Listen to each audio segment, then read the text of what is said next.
Where is this? Yeah.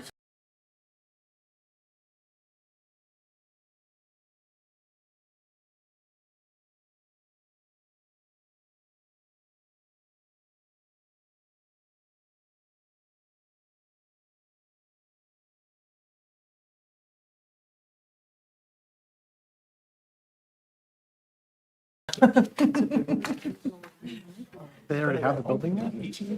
Tables around. Yes. I like that. Hey, good evening, and welcome to tonight's meeting of the Sparta Township Planning Board. I'd like to call this meeting to order. For the record, this meeting is being held on June 7th, 2023, at 7 p.m. at the Sparta Township Municipal Building located at 65 Main Street, Sparta, New Jersey. And a live stream can be viewed on YouTube at www.youtube.com/@SpartaTWP. Please note that adequate public notice of this meeting was given in accordance with the Open Public Meetings Act. Let's begin with a salute to our flag. I pledge allegiance to the flag of the United States of America and to the republic for which it stands, one nation, under God, indivisible, with liberty and justice for all. Michelle, if you wouldn't mind, please call the roll. Yes, Councilman Dean Plumetti, Here. Jeanette Burke, Here.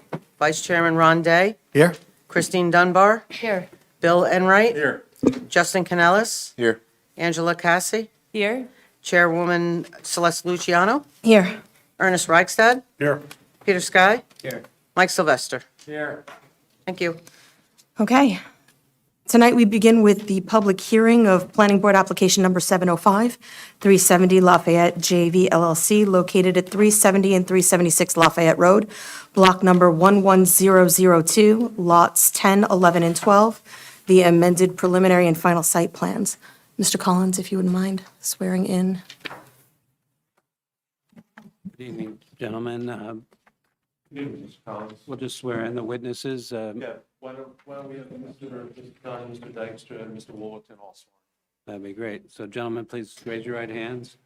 Do you swear or affirm to tell the truth, the whole truth, and nothing but the truth to help you God? And starting on my left, your right, please state your name and address, and at least a business address, and spell your last names. My name is Jason Dunn, D-U-N-N, with Dykstra Associates at 11 Lawrence Road, Newton, New Jersey.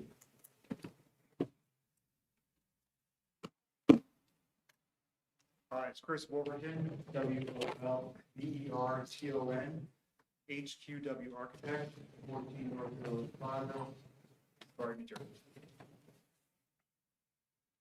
Owen Dykstra, Dykstra Associates, 11 Lawrence Road, New Jersey. Thank you, gentlemen, and please go ahead. Good evening, members of the board. My name is John Urson from Schenck Price. We're here tonight for application 705. This is 376 Lafayette JV LLC, and as the chairwoman said, this is block 11002. This is primarily lot 12 with part of the application touching lot 11, part of the campus with lot 10. This is the Sparta Medical Campus, although old-time Sussex County people like me still think it's the Woodlands building, but it's been upgraded and renovated and is the Sparta Medical Campus. And just as a way of background, you're going to hear testimony that this was previously approved for the 3 segments of the building, the 2 segments that are currently built, and the 1 segment that is the pad site that is the subject of the application tonight. The most recent approvals for this application were back in 2017. And with that background, I would call Mr. Dunn as a witness to go over both the existing site plan and the proposed amended site plan. Thank you, Mr. Urson. We'll just confirm that the applicant has noticed in accordance with the municipal land use law, and the board has jurisdiction to hear the application as a preliminary and final site plan and related C variances. Please go ahead. Mr. Collins or the chairwoman, should I qualify Mr. Dunn as an expert? I know he testifies here frequently. I think we can confirm that Mr. Dunn's qualifications as a professional planner are accepted by the board and have been previously reviewed. So please go ahead. Thank you. Mr. Dunn, if you would begin by giving the board the benefit of a quick overview of what's existing at the site currently. Sure. as Mr. Urson said, the site is, the application is for all three lots, but the reason we include all three is because it's a campus that kind of works together. The parking and the circulation, even the plantings are consistent throughout the three lots. They were originally approved, I think, in 2007, all together as a subdivision. The reason there are three different lots, or one of the reasons, is that each of them has their own septic field. And otherwise, you'd have to have a TWA to make this work. So back then, that's why it was subdivided. That's why there's zero setback on some of the property lines. So the total of the three lots is 12.91 acres, and approximately 4 acres are developed closer to Route 15, with 2 buildings that are connected, I should say, divided not really physically, but by the property line. So the 2 buildings to the north. So, Mr. Dunn, for the exist. record, why don't you identify, the plans that you're referring to are the plans that have been submitted to the board, and you're referring to which sheet? I was referring to sheet 2 of the plans that were submitted to the board, so there's been no modification on these plans. Go ahead. The 2 buildings to the north exist. The focus of this application is on Lot 12, the southern lot, which is a corner lot with Route 15 and Primrose Lane, a private road that leads to a townhouse development. There currently is a building foundation on the lot that continues from the existing buildings. In 2007, and then again in 2017 was like a refresher approval and some architectural changes. There was a 2-story, 16,000 square foot building approved with a footprint of about 8,000 square feet. So that was 125 feet by 63 feet, which is approximately what the foundation is out there. For that approval, there are 80 parking spaces required and 94 spaces shown on that plan, just by way of history. Also, at the same day and same evening, the same hearing, that Lot 12 amended site plan got approved in 2017. Some amendments to lots 11 and 12 also were approved that night. Upgrading the parking, making drop-off areas, just a whole new renovation of the building, which I think we can all appreciate because we remember the Woodland Group building. It needed some upgrades, and our client got it done. So back to the existing conditions. We have one main entrance off of Route 15, and then all the parking lots are connected with cross easements. And there's a campus service road that goes between the detention pond along Route 15 and an existing parking area that allows an alternate exit or entrance to the 2 buildings that are there today. So, again, my exhibit. If there's no questions about the existing conditions, I'd like to show what we're proposing on the site. Can you point out the wellhead, please, or the well? Yes, thank you.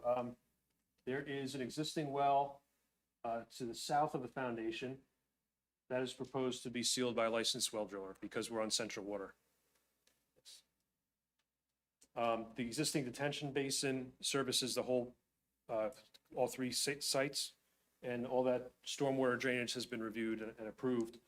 And this proposed stormwater drainage will also, some of it will go into that basin, some will go, you'll see, into a proposed basin. Thank you. So this is a new exhibit. The board doesn't have this in their packet. This is a colorized version of the site layout plan. Mr. Collins, should we mark this A1 with today's date? Yes, please do that.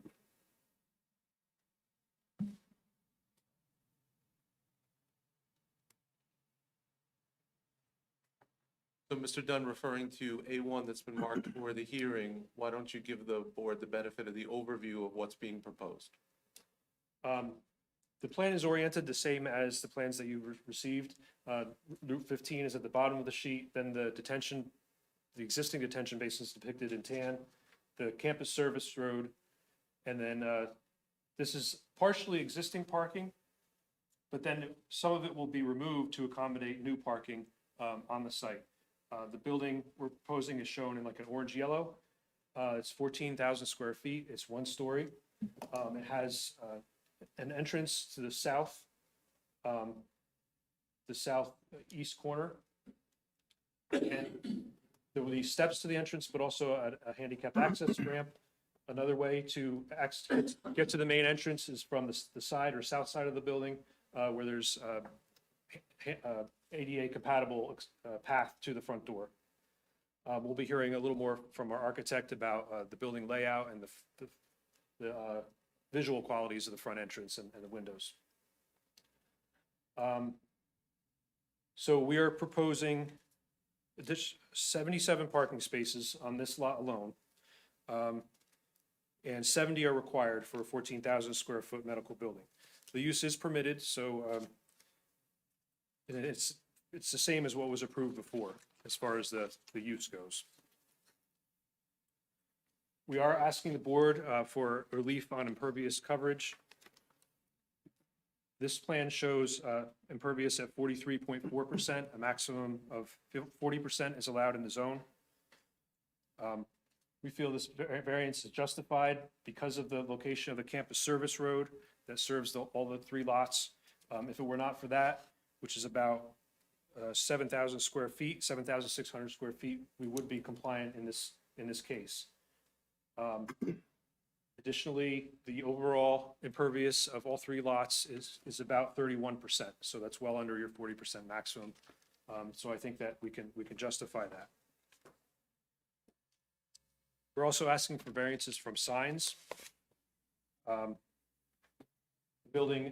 proposing building mounted signs. We're not proposing any new site ground mounted signs.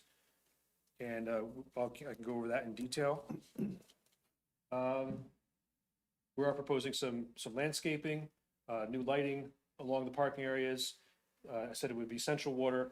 The septic system is already installed and it is adequate because it was designed for a 16,000 square foot building and now we're reducing it. So the septic field is still adequate. We just need to hook into it. Even the tanks are installed, I believe. Access is from lot 11 and also from Primrose Lane. That's all I've got for the site overview. Do we want to review the proposal or alternate with respect to the parking spaces? Yes. Could I ask a question, please? Hi.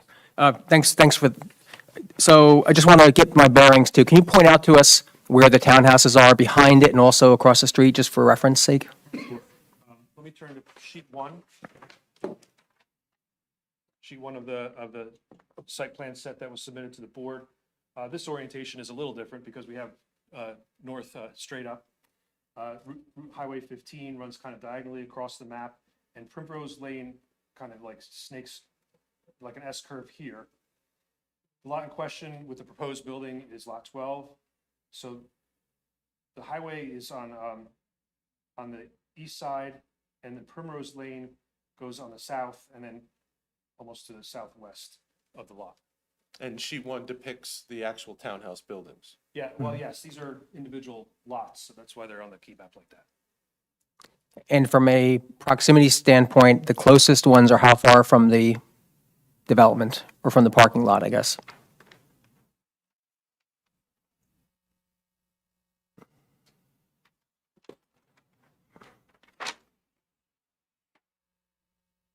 Let me get to the right plan here.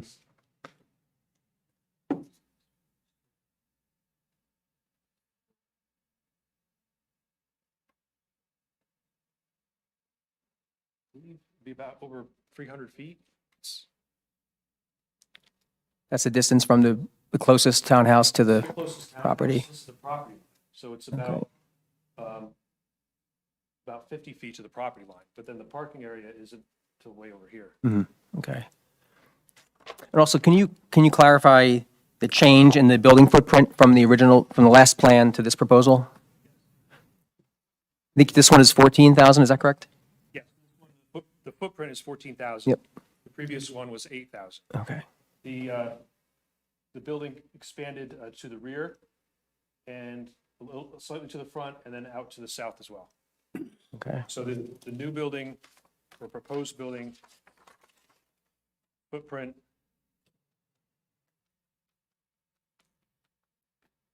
is 150 by 96. And The previously approved in 2017 is 125 by 63. And just for the record, the previous approved building was 2 stories, 16,000 square feet, and we're reducing to 14,000 square feet. Yes, that's correct. It's now a good time for this. Yes. While we're on the subject of impervious and site layout, we did read an environmental commission report that suggested we try to make some efforts to bring the impervious down some. So we did that with this exhibit. Mr. Collins, can we mark this A2? Yes, that'll be A2. Today's date. And then, Chairwoman, could I distribute, Please. we don't have the blow up of this, we made copies. Thank you, John. You mind?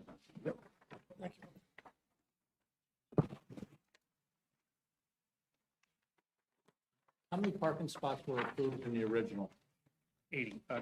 94, 94, and you're asking for? 77. How close is the building to Primrose Lane? Let me get my scale.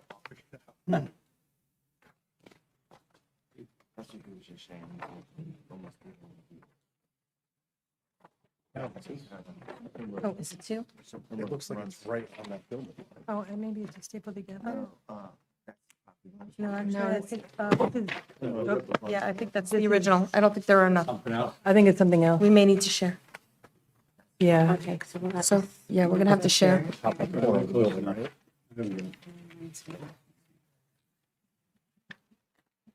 You guys want to? Yeah. Okay. Actually, if you wouldn't Yeah. mind giving that to me. Yeah, so that we can share. Work. Yeah, that way they can share. Yep, thank you. The building is 150 feet to the curb of Primrose Lane. It is within This is the not setbacks of the This is zone. not There's here no yet. setback variances requested. So if I could go over the Exhibit A2. And Mr. Dunn, the Exhibit A2 is somewhat of a proposed alternate to the board due to the comments that were made in the memo that we received, correct? Yes, yes. And so describe what the board is looking at, what the green area is and what that represents as far as a proposed alternate if the board thought that it was important or a better scenario to consider this. Okay, so we're looking at a site layout plan, and you'll see the green near the top of the sheet. That is the outline of the proposed layout that we've submitted to the board. In this proposal, in this alternate, that green area would be removed and would become pervious. So that, in essence, it reduces the impervious cover. We're asking, I believe, for 43.4%, and this would reduce it to 42.4%, and that's outlined here in the text below the map. And the reduction of the requested parking spots from 77 to 70, that's represented by what would be given back as pervious cover, represented by the green. That's a very good point. I should explain how we arrived at this. We removed 7 of the spaces so that it wouldn't be, as we say, overparked. It would be right on what's required as 70 parking spaces for a 14,000 square foot building. We removed, I'll get this right for the record here. In this alternate plan, we removed parking spaces number 9, 10, 11, 29, 30, 31, and 32. I don't know if the board can see, but I can kind of point where those are. Looking at sheet 3 of the originally submitted plans, it would be number 9 is the one by the loading area and trash enclosure. Number 10 and 11 are the southerly most parking spaces. And numbers 29, 30, 31, and 32 are these 4 spaces here. So this, in essence, shifts the whole parking area away from Primrose Lane by about 20 feet. And it also reduces the amount of impervious by 1%. second thing that this exhibit highlights is the campus service road. And if you look in the text, it makes a note that says eliminating the service road would reduce the impervious to 36.4% on this lot, below the maximum 40%. However, the applicant and as our engineer, we would like to see that road remain because it is an important alternate for cars on the other parts of the campus to leave the site. Okay, is there anything else about the proposed amendments to the site plan that you want to highlight for the board at this point? Just that I didn't go over the signs, but I don't know if we're there yet. Well, why don't you go over the signs, and if anyone from the board has questions, we'd welcome you interrupting us at any point of the presentation, but why don't you go over the signs, and then we'll ask the board about questions again. Okay. I just wanted to kind of show that on the submitted plan, there's a sign variance chart. That's kind of what I'm going to go over in summary here. But we will be hearing from the architect who will show you where on the building those will be going. We have 5 signs that are 16 foot by 3.33 feet on the south facade. And on the east facade is an 18 foot by 3.33 foot. That requires several variances, including sign area, maximum permitted height, and also number of signs on the site.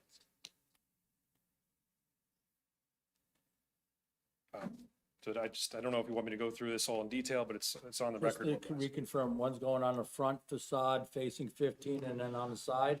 Yes, correct. 1 on the side, and then 5, up to 5 on the front. It may not even be that many, but Isn't that what's on the other buildings as well? yes, there It's gonna are, match what's signs that pre-existing. we're proposing for this new building, would be similar to the size and type of the signs that are on the existing buildings. When the architect testifies, we'll have some visual depictions of that. So if you have questions about that, we'll answer them very shortly. Thank you. Madam Chairwoman, do you want to open up Mr. Dunn's testimony to the board for questions at this point, or would you prefer that I call the architect at this time? Does anyone have any questions on anything that's been? Yeah. I just have one quick one. With the well abandonment, what was the premise of that well being there? Was that servicing the site, or was that an environmental related well? I can't say for certainty, but I don't think it's servicing any of the buildings. It doesn't appear to me to be a monitoring well. It was the water prior to this. It was the water source prior to the Pro- water system. Yeah, prior to public water, it was the water source. Okay, great, thank you. So, Mr. Dunn, thank you. I have a few questions, at least for now. I appreciate the effort with Exhibit A2 to make a little dent in the impervious coverage, the overage. We have a limit for a reason, and I'm just really curious about why isn't this coming in at 40, and/or what would it take to get this to be 40? And I understand the campus service road, but to me, that's a separate element that's there already. We really prefer and would like to keep to the maximum, and that's why the 40 is the maximum. Anything under is great, but so can you just explain a little bit about the thinking about why this building, when it was redesigned to be 14,000 square foot footprint and the parking area, why the 40% wasn't that a limiting factor? And can you explain what it would take to get it down to that for us? Well, I mean, in essence, we would have to reduce the size of the building, remove parking spaces. This particular size building is in keeping with what's the buildings that are there. We think that it's very important to keep the scale of the whole development correct. It also, we had 94 spaces before, so even though we're asking for some impervious relief here, we do think it's justified because of the unique nature of this being a whole campus and the lot lines purely just being there for septic reasons. That's really the reasoning that we have. And we were previously approved for 16,000 square feet, which would require more parking spaces. That's Right, correct. but was that on, that was a 2-floor, right? 2 floors. Yes. Right. The reason we go from 2-floor to 1-floor is because of the medical use, as times have changed and our client has realized what's important to his tenants and their patients, first floor is preferred. And the previous building the previous two buildings that were built, the impervious cover was higher for the middle building? Yes, in 2017 for Lot 11, we got an impervious coverage variance for 50%, essentially using the same testimony I'm giving you today, because of the rest of the campus. On Lot 10, there's quite a bit of green and open space there. On the whole campus, what you're presenting, what would be the impervious coverage for the 3 lots? For all 3 lots, the impervious coverage is 31% with this being built. So it's well under the maximum. But I hope I answered your question clearly enough. But, we did take a look at anything else that could be removed. We want to keep the sidewalks where they are. It's important to have them at the width that they are with the people in wheelchairs and crossing each other. We also feel it's important to keep the sidewalk along the rear of the building for emergency exits and, any employees coming in and out. We even talked about reducing the width of the campus road. It's now 26 feet. We could bring that down to your 24-foot standard or even less at 20 feet. You could still have cars passing each other safely. It just would require a design waiver from the design standards and the ordinance. And most of the theory of this application is that this is one campus. Although we're here tonight talking about the pad to be built and this particular lot, I think all the testimony is going to illustrate, we want the building to look the same from one end to the beginning, one end to the beginning to the end. We want the lights to look the same, the landscaping to look the same, because it's one campus and that's visually what makes sense from Route 15. That's our position. It is a separate lot, though, right? Yes, Yeah, it is. okay. Now, so theoretically, I mean, the 16,000 square foot, 2 stories, that would be, I'm assuming, 8,000 square foot footprint, the old plans. So in designing this, it would be possible to do a 2-story or to keep it 1 story and keep the front appearance the same and consistent, although the rest of the campus, I think, is 2 stories. And then shorten the back. I mean, that's one way where you're not going to lose a visual appeal of consistency by just shortening the length of the building away from 15. I mean, that would be a possibility. I'm just, it's in proximity to the aquifer, it's in proximity to some tributaries for some C1 streams.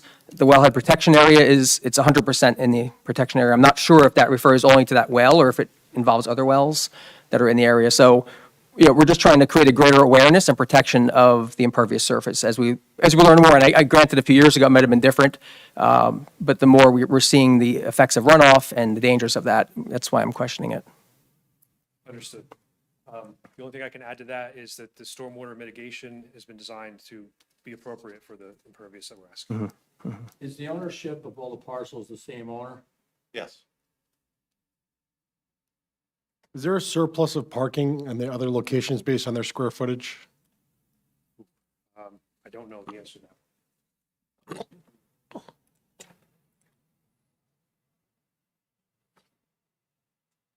It seems like, Complying with the size of the buildings. no, I understand that, but It's not. if I was wondering if there was additional parking at the other buildings that would make up for losing spots in this one, because it seems like every 7 parking spots is 1% of impervious coverage. Not exactly, because the 1% that we spoke about on this alternative also takes away some of the pavement area. Not just the parking spaces, the pavement area too changed, the access drive and the sidewalks as well. So if you just got those 7 parking spots where that little U green shape is, down, yep, to the left. Right there. If you remove those parking spots, wouldn't that become more green, non-impervious? Yes, however, there is an existing catch basin there, so we'd have to work that differently to make sure the water still got there. You do end up with a situation of, these are medical patients of all different types and proximity to the front door issues.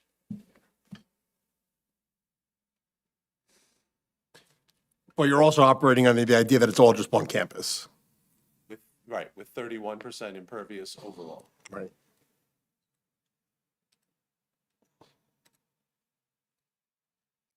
I have a question, Mr. Dunn. Thank you both. I'm trying to put myself into the framework of somebody who lives in those townhouses, and also recognize that I have heard from residents in Sparta that it's very difficult to turn on to 15 from Primrose Lane. Or from anywhere in the medical campus. So put yourself in their shoes. They're living in these townhouses, and now right in their face is going to be an extension of the medical campus. And they're trying to get out onto 15 from Primrose, which is already extremely difficult.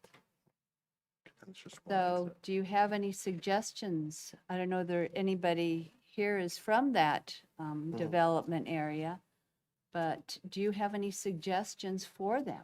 We did have, we've already kind of addressed it in some way, because we took an approval that had 16,000 square feet and reduced it to 14,000.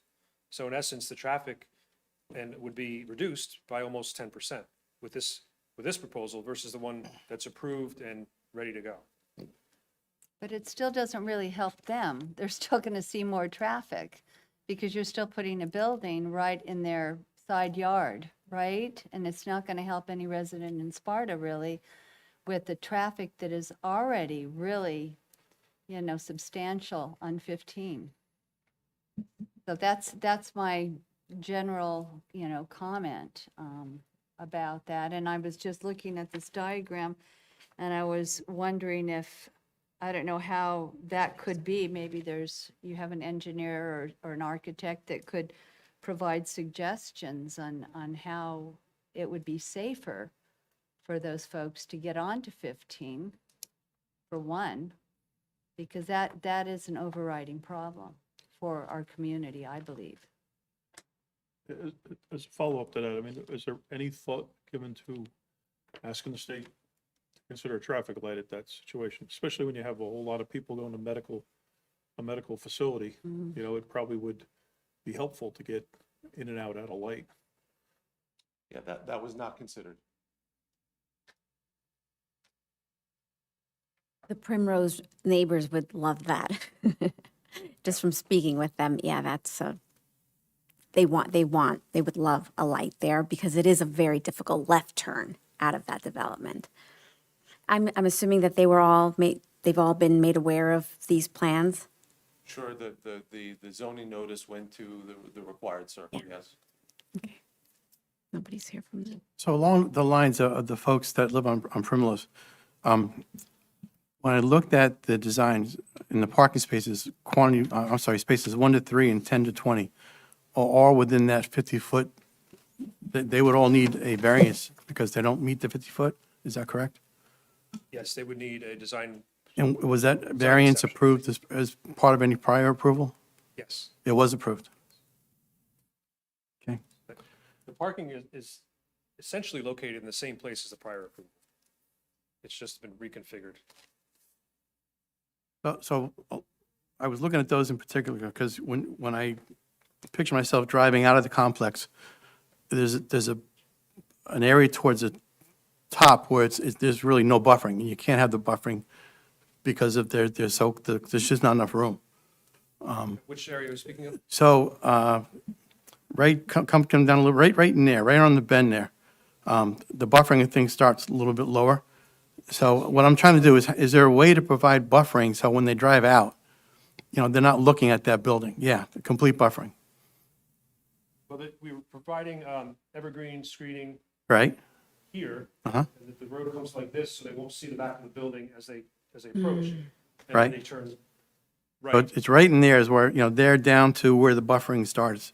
I think there was no trees or anything in there, if I'm correct, There's trees right here. right? Now, There's one Okay, gap. keep driving out, but Close. drive out towards 15. So right, that area down to where's the buffering start from there? Where's it end and where's it start? we can't have any buffering here because it's a site easement. However, at this point, the driver's already passed the rear of the building, so they would have to turn sharply their head to the left to see it. So they're already past it. Mr. Day, we did think that the single story was better in that regard. I'd agree. Than the two-story. To step it up from single to two makes some design sense as well. We think that's a superior design. Okay. Since you mentioned buffering, one of my questions was, are you planning on, I didn't see it, on evergreen buffering or trees being planted behind the building, not for people driving on the road, but for that set of townhouses that's immediately behind the buildings there? There is already some plantings there on the other properties.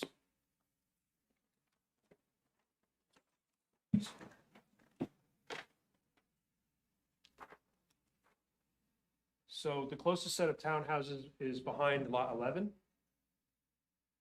And we do have plant buffers between that and the septic field, Trees or low vegetation? evergreen trees. Okay, okay. So their view, in a sense, should not change? That's correct. Okay. The view from the back should. The remain- back, yes, the back, okay. Also, the back edge of the proposed building, it does look like on some of these diagrams to be further back from Route 15 than the buildings next to it. Is that correct? Is it a little bit further back? No, it's in line, the front is in line with the, The back edges of them, oh, the back, yes. Yeah. The back is a little further. it is, okay. So in theory, I mean, that it could even come in further if we wanted to reduce the impervious surface, and it would be consistent with the other buildings. Is that correct? Consistent in what way? Well, if you were trying to make them look uniform or consistent from all angles, right? So it would not be as wide, that's what you're saying, right? Correct, yep, would not be as deep, or, yeah, whatever, I think we're saying the same thing.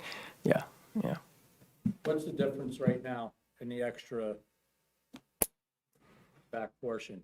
From what was there, from what the, To the existing buildings to the proposed, how much of a bump out are you going?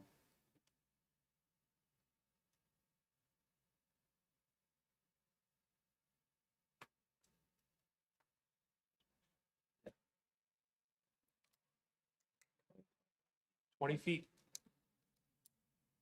Again, Mr. Sylvester, emphasizing that the bump out's 20 feet, single story, versus if we go back to the original plan and just build it and not be here, it would be 16,000 square feet and two stories. Understood.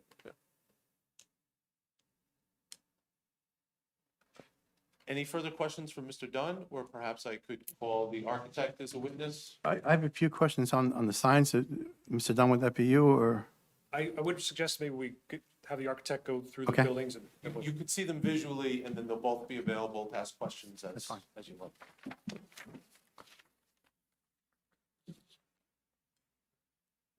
You want me to take this thing first?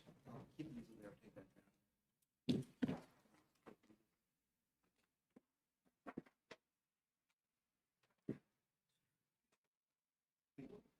down.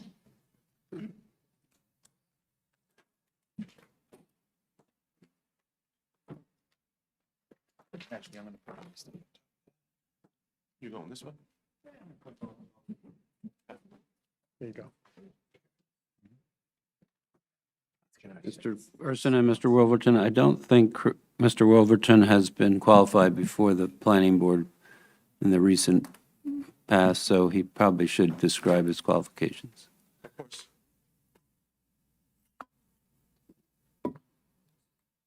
Mr. Wolverton, just some brief testimony regarding your credentials. Would you tell the board who you're employed by or what company you own? Sure. HQW Architects, we are been in business since 1971 for 50-plus years. For 48 of those years, we were in Newton, New Jersey, and now we are in Sparta. I've been, go ahead, sorry. It's okay. You Sure. could just, we could speed it up. Could you give the board very quickly your educational background? Sure. I graduated Rensselaer Polytechnic Institute in 2008. And you hold professional licenses in the state of New Jersey? Sure. Yeah, I graduated Rensselaer with my Bachelor of Architecture, and I have my license practice architecture in New Jersey, gained my license in 2013. Okay. and you regularly practice in the state of New Jersey designing commercial and other types of buildings. That is correct. And you've testified before boards like the Sparta Township Planning Board before? I have, About how many times? dozen times, I'll say Okay. that. In front of Sparta once or twice. The board will accept Chris Wolverton's qualifications as a registered architect. Please go ahead. So, Mr. Wolverton, perhaps you could first start by just giving the board the benefit of some highlights of what the architecture of the proposed building would look like. Sure. And then some of the board members have questions about the signs, so then we'll focus on the signs. Sure, I figured it would be best to present two different renderings of the facade. These are enlargements of what's already been submitted on A0. They are not changed, just enlarged. We could label them. I guess are they the same? No, they're not the same. So I guess we probably should make them A3, I think, and A4.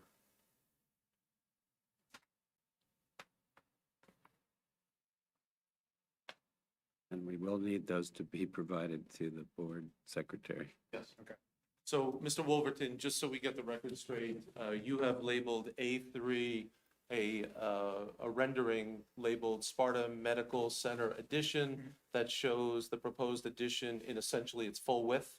Correct. And A4 is a similar drawing, but it shows the proposed addition at somewhat of a 45-degree angle. That is correct. Okay, so go ahead and explain to the board the highlights of what the architectural characteristics are here. Sure. So as mentioned, just to orient everyone, obviously behind us would be Route 15. On the right-hand side here is the existing south entrance into the Sparta Medical Campus. On the left-hand side would be the new entrance that we're proposing. We are trying to kind of replicate the existing vernacular of the building, which consists of a white stucco and glass, by bringing that into the new facade. So you can see here the white stucco that surrounds the glass. And what we were trying to do, instead of like the existing building where we have large panes of glass interrupted by columns, large panes of glass, columns, we're doing something very similar, but we're undulating that glass. So we have a portal of glass coming out, a portal of glass coming in, portal of glass coming out, and repeating that pattern along the building. So again, replicating some of the materials of ephes or stucco, glass, and then we're introducing a couple other materials, a metal facade at the portal, and a faux green wall at that portal as well. And inside that portal, which is meant to be a softer, more intimate entrance, a covered entrance for the patients and the tenants, would be a stone facade, both on the walls and the ceiling as well. That could be seen as on this rendering here, which is more of a focal point of that. You're referencing A4. A4, correct. So referencing A4 is more of a focal point at that new portal entrance on the south side of the building. And we'll get to the plan in a second and just show how those two are connected. The signage, we're showing 5 signs, 1, 2, 3, 4, 5 sides on the Route 15 side, and 1 sign on the Primrose Lane side. As Jason mentioned, Mr. Dunn mentioned, these are, well, maybe he didn't mention, but the lettering is 30 inches tall.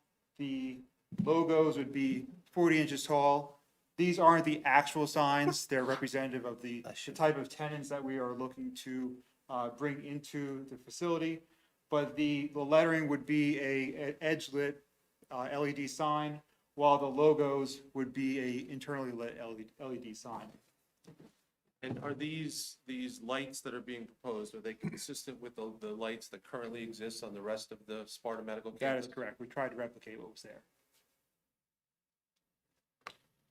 Any questions on the exterior facade before we move on to some of the floor plans? I have a question.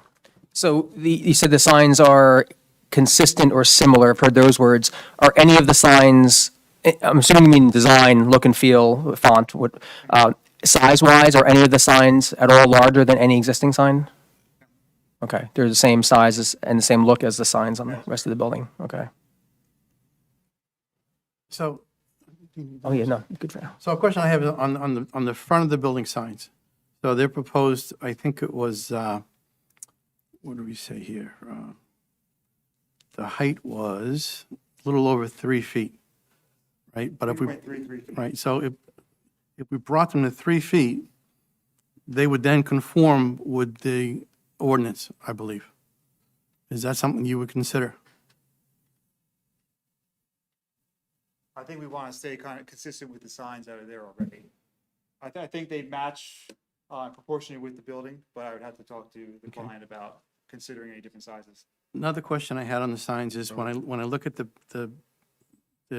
front of the building, I guess for 5 or 6 weeks, but there's also a sign on the side of the building. That seems to be a duplication of what's on the front.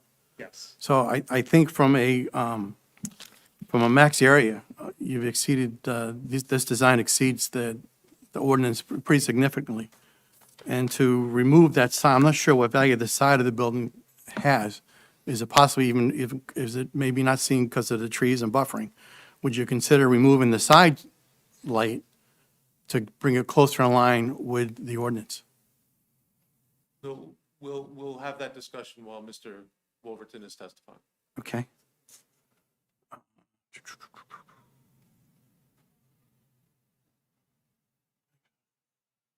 I think there is some justification to having a sign on the side of the building. There is a parking lot on that side. And also, if you are driving on 15, you see that corner portal more prevalently. And in the case, we'll get to the plan in a moment, but we have between 2 and 2,500 square foot tenant suites. If we were to get an anchor tenant that takes up maybe 2 of those suites, we would like to give them the opportunity, that's why it's a duplicate sign, to take that corner. I'll just, again, I'll reference, I think the ordinance has 100 max square feet. You're at almost 400 max square feet, if I understand it correctly. So it's pretty significant overage. So the question is it really needed? Something to consider. Okay. It's not done. The maximum area on the facade, the south, as Mr. Day mentioned, I think 86 square feet is required, or the maximum. And that sign is 267 square feet. Is that accurate?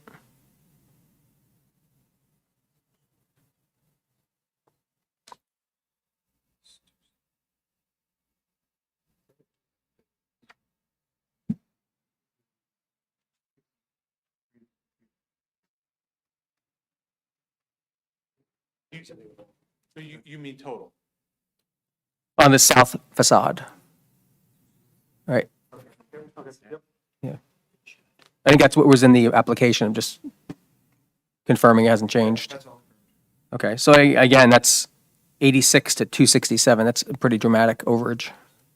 The rationale is marketing or awareness of the building, or is that? Well, so I guess a combination of things. So if we want to stay consistent with the signage that's already on the existing building, and we have 5 tenants that could move in, with one being an anchor tenant, those numbers, just by matching, by matching the existing, add up to larger than what is allowed by the code.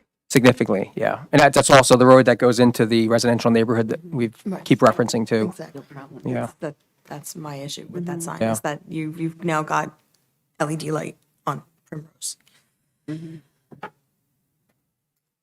One other question I had regarding all the signs is, so it sounds like they're going to be illuminated throughout the night, including the side light. Correct. Is the other building the same way? Is everything illuminated throughout the night? It's That include the parking area? Yes, it does. Okay. Dusk to dawn. Have you considered, can you help us understand the rationale of not shutting them down at 8 PM or 10 PM, the overnight? Is it, I think one of them is an urgent care. I'm not sure if that's open all night, but that's in the front of the building. That's the old, existing building. For this, is there, have you considered, a lot of organizations, a lot of businesses shut down lights earlier for various reasons. Yeah, I think that all of it's been considered, but I think that the request is that the lights currently operate in the manner that they operate, and we'd like these to operate consistently as well. And so, you know, I guess that's a fair debate. But, you know, obviously lots of retail and high visibility uses have the lights on all night. It's pretty common. Yeah, I mean, it's a very low crime area, and I think lights have been proven to not really make that much of a difference, especially because it's in Sparta and it's also near a residential area. So I'm just curious why the whole complex is even that late, especially the parking areas, if no one's coming. Just something to consider. Did you by any chance consider the impact on wildlife and insects with those lights on all the time? Because that disrupts their daily activities, their nightly activities, particularly nocturnal animals and insects. It's, Yeah, I can only say that it was previously approved and that's what's been done there for some time. I understand the question, but I don't have an answer to that. thank you. Why don't you go through the architecture? Sure.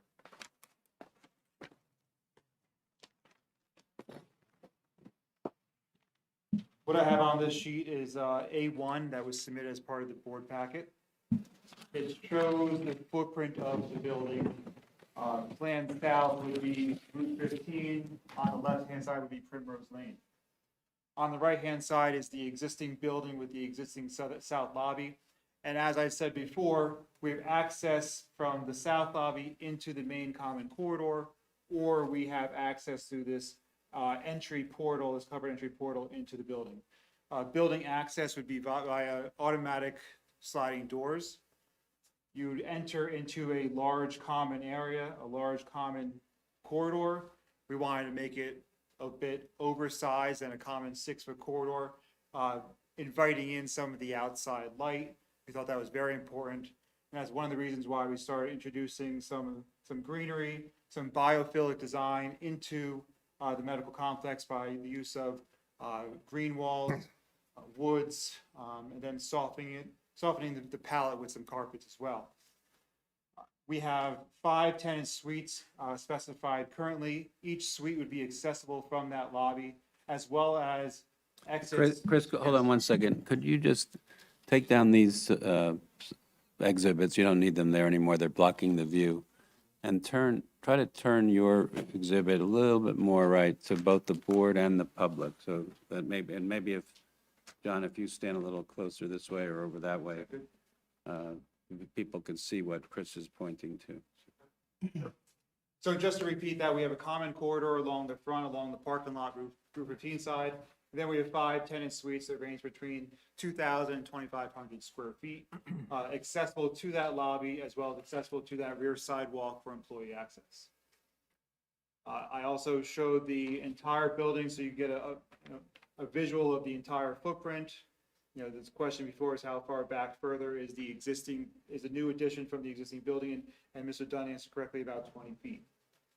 So the intent, to go back even to the discussions about lot line, we do have a 2-hour firewall that separates the existing building from the new building. This building would not be sprinklered. The existing building is not sprinklered either.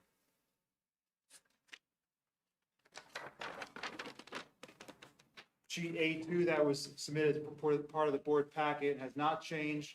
Kind of exemplifies what is seen on both these renderings that I presented before, with the stucco, the glass, the new portal, and signage. So we're going to have a mixture of a white stucco facade, glass, metal, and stone. This is part of our construction document set. It's a new sheet. I have it labeled as A201, but I think it'd be A5. A5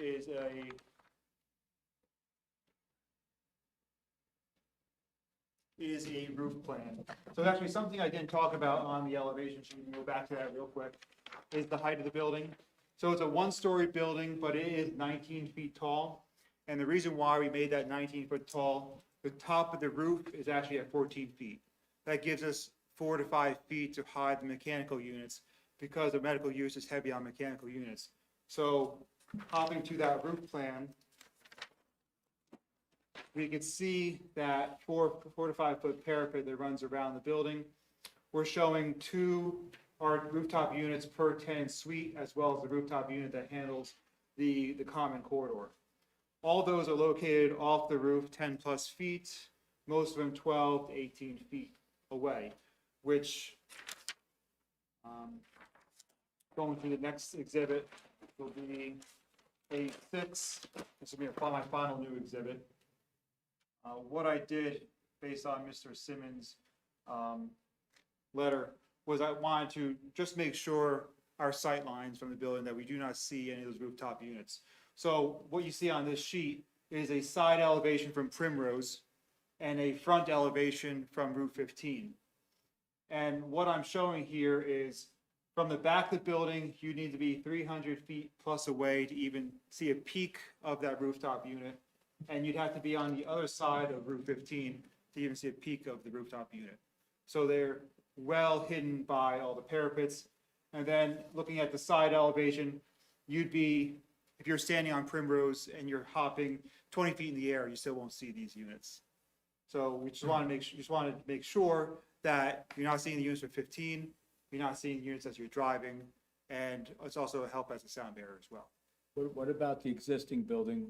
I think there's glass in there now, so you would have sight from the interior of the existing building looking on that roof? You would not. This is a blank facade on this side. I think there might be maybe one window on that side. I think it's a blank facade with mechanical units.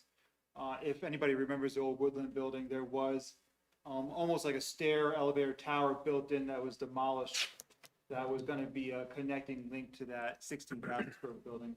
That has been knocked down and that south lobby constructed back when the owner took it over. I can testify that it's the hallway to Dr. DeFalco's office, because I have to walk there once in a while. There's- That's all I have.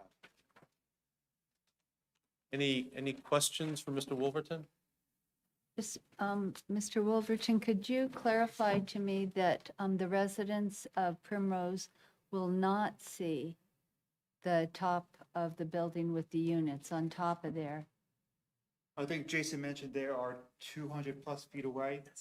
And so you'd have to be over 300 feet to see the unit. So if you're standing a quarter mile, half mile away and you have very good vision, Do you happen to know how long Primrose Lane is and I where don't. houses would be in line sight of the top of the new building? No one's going to see the top of the new building. All they would see is the rear The facade and it maybe a unit popping up an inch or So two. the units from might 500 feet be- away. Okay, so they would start seeing them, you said, at 300 feet Yes, away from the back of the building there? correct. So Down to put it in perspective, if you go on the opposite side of Route 15, you're looking at the building, you still wouldn't see the units. That's the exact same if you're standing on the rear of the building as well. Well, what about houses that are farther in back that are two-story houses? And would they be having that view now? I think from a second story, you might have a glimpse of it, but it's, There's again, there's going also a the good way. buffering, the Yeah. trees that Mr. Dunn talked about. Thank you. Does the new lobby have stairs? It looked like there were stairs on one of the designs. sure, I'm not showing it on this plan here. Maybe bringing up Jason's plan, or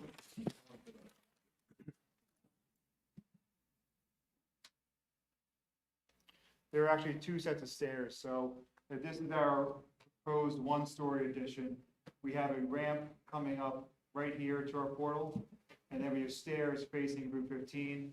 It's only 3 steps.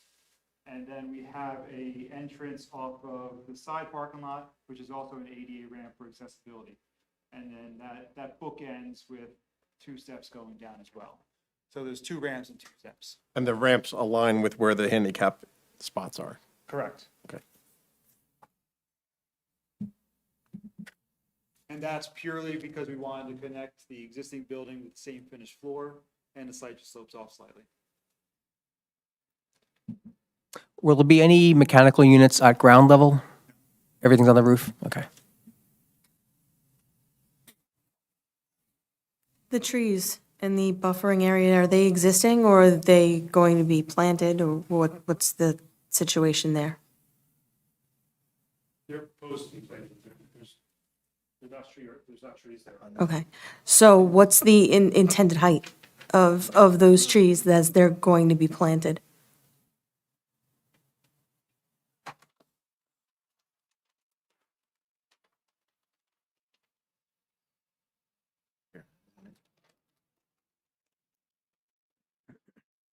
If we keep the same trees that we're proposing,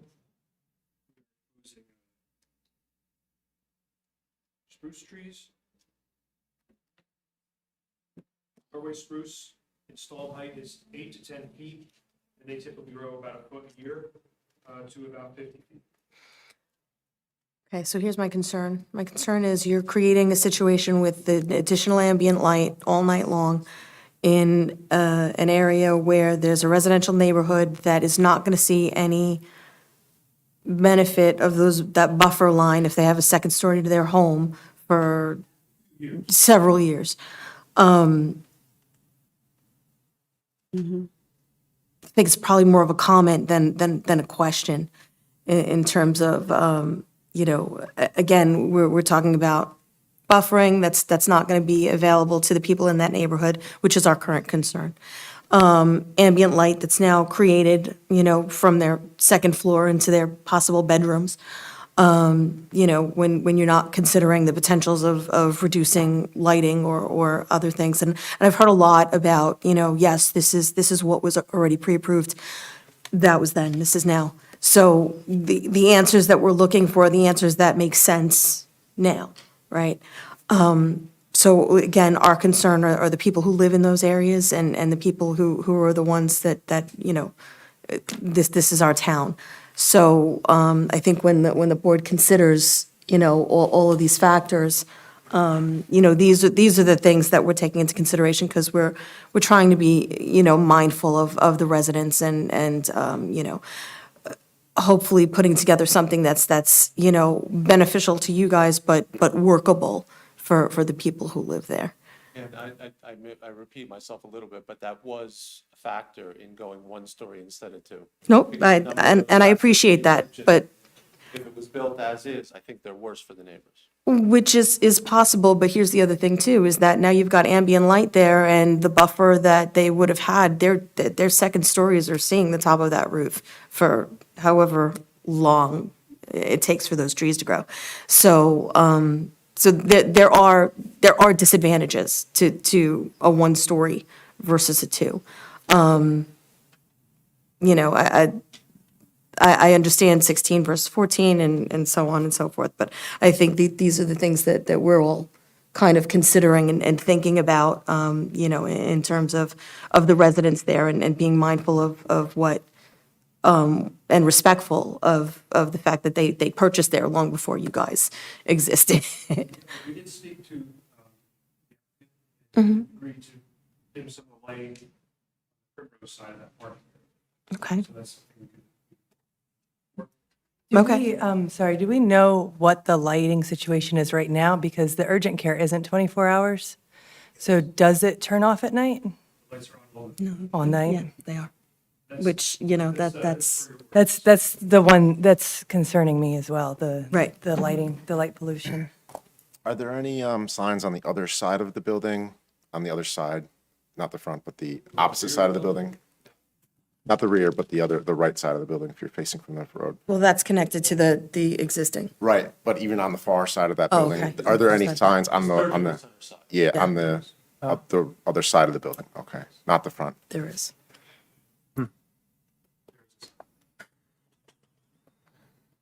I just wanted to say that about the lighting, and also wanted to comment, if I could, a little more about the height of the rooftop. Sure.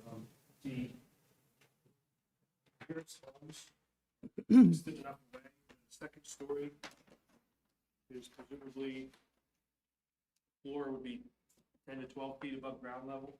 Then your second story window would approximately, the top of it would be 6 foot 8. 16, 18 feet. Yes. 18 Add feet, up. looking at the top of it. The architect Chris gave testimony that the parapet, the top of the parapet wall was 19 feet. So I would surmise that you wouldn't be able to see it from second story windows from the nearest building or even from one's further.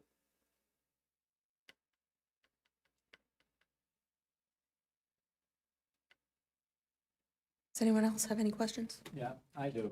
Regarding your proposed dumpster area that's enclosed, you currently have one, if I'm not mistaken, in front servicing the site, the existing building, and you're proposing it in the back right corner of the parking lot area, if I'm not mistaken? Are you referring to this area here? Yeah. That's actually an electric transformer, ground transformer, Alright, surrounded so- by fence. Do you have one proposed on this one? Where would that be located? Actual footprint would be this light gray box. Right. Exhibit A1. All right, and from a noise perspective, is there a chance of, and where's the other one located on the existing building? On the, where do they have those?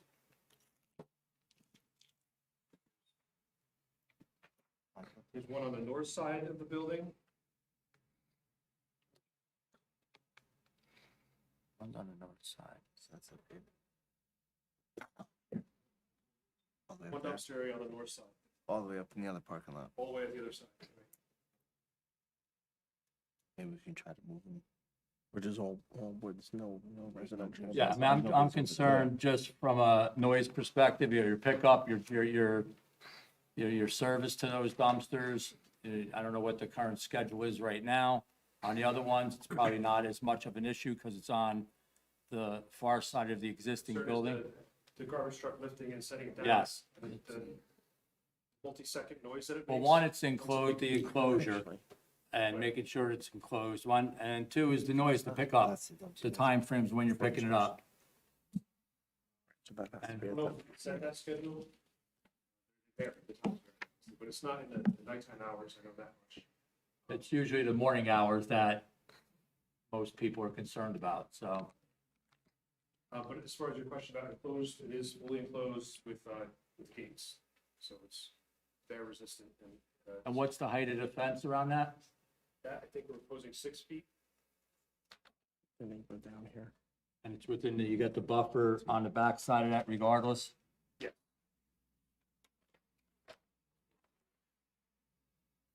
It's got evergreen trees planted along the edge of the parking lot, and spruce trees.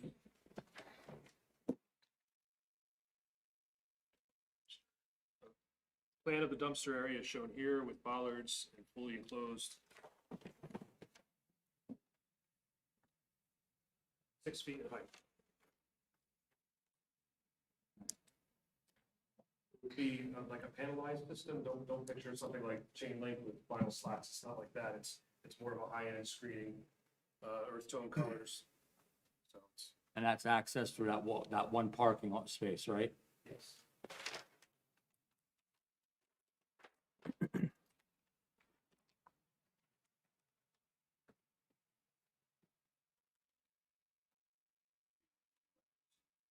There were some questions in the engineer's report, Mr. Simmons' report. Are you going to address some of those? Is that later? Happy to address them, or whether Mr. Simmons wants to go through the comments and we'll respond, whatever the board's preference is. Okay. Okay. Maybe the latter will be Yeah, I comprehensive. think that's probably best. Okay. Okay. Sure. Board members, just for reference, I'm referring to the report that I prepared dated April 28, 2023. I would say that for the most part, the witnesses that the applicant has provided so far have addressed through their testimony several parts of the report. Again, just to highlight a few things with regards to the parking lot, you pointed out that we did have some parking in the front areas that would require a waiver. The one loading space as opposed to the two, and the height, the fence more than 50% solid with regards to fencing around the dumpster area. I pointed out with regards to the site plan that, again, as part of the overall complex, they did have several cross easements that were installed and filed in place as far as cross easements for parking and access. Again, just so we've got it for the township's records, that recorded information should be placed on the site plan, so it's part of the township's records. I agree with the 7 additional parking spaces that exceed what's technically required. If the board was to consider asking the applicant to cut that back down to the minimum for the impervious. With regards to the lighting, again, dusk to dawn, if I understood it correctly, and perhaps Mr. Dunn could point out the lights that the applicant was willing to dim after hours when the facilities were closed, right along Primrose Lane or the back of the property? We can take a look at that now if the board wishes. Sure, if we could do that now, just while we're talking about that, please.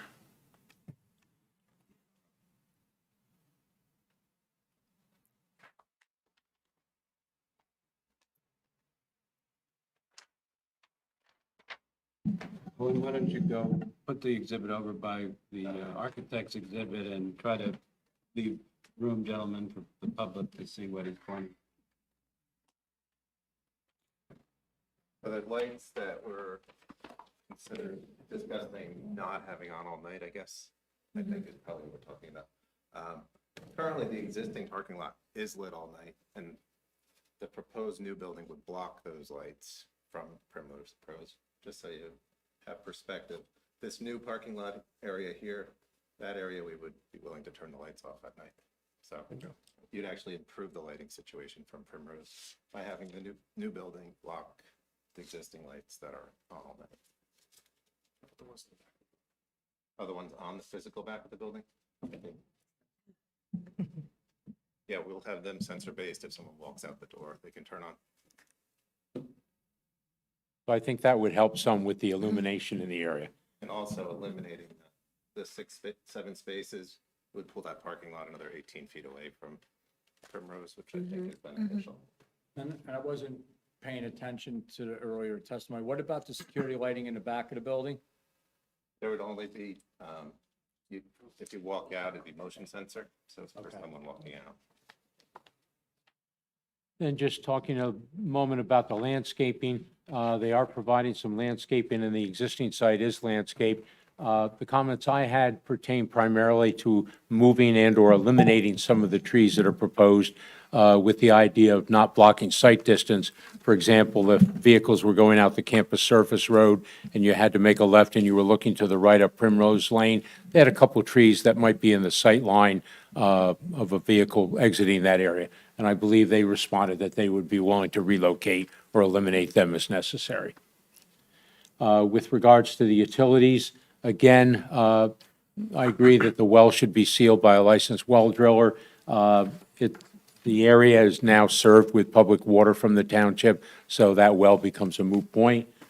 Septic system, as far as the overall details, I know they've indicated that it's installed, but some of the piping that's ultimately, if the board approves the application, would be connecting to the proposed building. That would be subject to the review and approval of the county health department as well.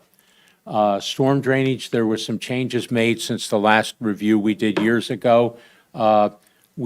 Subject to providing some of the additional information and soil testing, we agree that from a standpoint of the sizing of the basin and the recharge and what have you, that should be acceptable as far as our review of that's concerned. We did have a couple comments on the construction details for the foundation lights for the parking lot lights.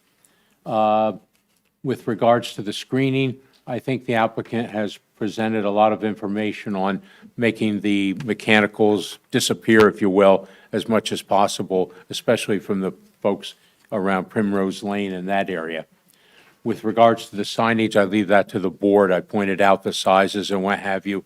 My understanding and take from the testimony that's been presented is that basically it's, to a certain extent, it's a function of how many and which tenants they get. I'm hearing, and correct me if I'm wrong, this is almost like a medical flex building, if you will, from the standpoint you might end up with one anchor tenant, or you might have 5 here as a maximum. So I think that's one thing that the board should take into consideration. Again, based on the architect's representations of the type of construction, they're not going to need fire sprinklers for the building. If they did, the water is there from the township system, but that's there. We talked about the well being sealed. There's several agencies that they'd have to get the approval from. And as usual, if the board approves the application, it's constructed, we recommend that we get an as-built by the licensed land surveyor for the applicant, so we can verify that all the conditions the board might want to place on the application were addressed properly. And that's my update, Madam Chair. Thank you. Can I ask a clarifying question on the storm drainage? Yes, sir. I saw in the report, letters B down and down, C, I think C1 and C2 perhaps. There were some requests for hydraulic impact on the groundwater table, soil log data to support the 6 inches per hour infiltration rate. Yes, usually what happens, this, just so the board knows, this is really the basin in the back. The new basin, as Mr. Dykstra's pointing to, doesn't have an outlet per se. There's a certain amount of infiltration in that basin. And we're not saying it won't work based on our knowledge of the soils in the area and what have you, but the DEP Best Management Practice Manual, the BMP manual, for a basin like this, they require certain tests and certain information. When our office reviewed the storm drainage report, they took certain values based on their experience in the area, their consultant that is, and we're not doubting it, but we'd like to see the data to verify that. For a couple reasons. Number one, to make sure the basin operates properly as designed. And number two, if you'll recall, I mentioned earlier in the year, Sparta got audited once. And the DEP likes to see that their guidelines are being followed. So most of that information is taken from their guideline documents, and that's what we'd want to have in the file for this to make sure not only that it works, but that we protect the township and satisfy the DEP requirements. Okay. Also, there was a comment too about EV-ready parking spaces were not shown on the original plans. Are they shown on here? Can you explain how that's going to be accommodated? Bring that up on my summary. The 3 EV spaces would be, 3 EV-ready spaces would be placed right in front of the building to the north side of the property. So they would be close to the building. I think the client is prepared, our applicant is prepared to install 2 charging stations and have 1 or 2 EV-ready stations. Okay. Thank you.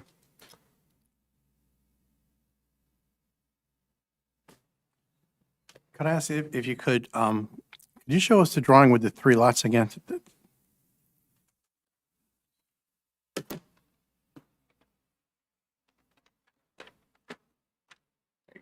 Okay, so one of the lots I understand is the existing building. The second lot is what's being proposed. What's on the third lot?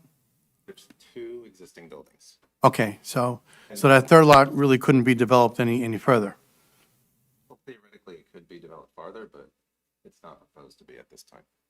It has an existing 2-story, 16,000 square foot building. Right. The middle lot has approximately a 32,000 square foot building. And then this is a new 16,000 square foot. That's how it was originally approved, as 3 buildings. The reason I'm asking is, again, so we look at the 3 lots, I think we said the impervious coverage was about 31%. And that's really, a lot of that comes from the lot off to the right that is not developed right now, Correct. but it could be developed in the future. The reality is it's at its max Okay. from a utility perspective. So Okay, it's all not right. to be developed. Thanks. There's a hill over to the side, right? This is Okay. Right. So the only thing, just if you can, again, have a strong concern with the signage in regard to comparing it to the ordinances. I think there's things that if you would consider would be helpful, such as I think the building signs with some minor tweaks could be brought into tolerance for the square footage to the 48 foot.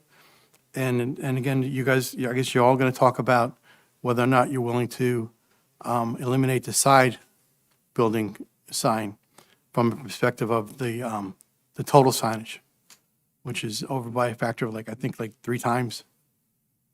Yeah, I mean, the reality, when you look at this building, if you bring the sizes If you don't make it consistent across it, the building's not gonna look, it acts as one building.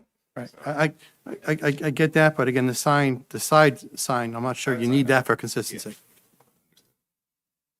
We hear you. You're assuming with this 5 tenants, correct? You also are open to 2 tenants, 1 tenant, different size configurations. There's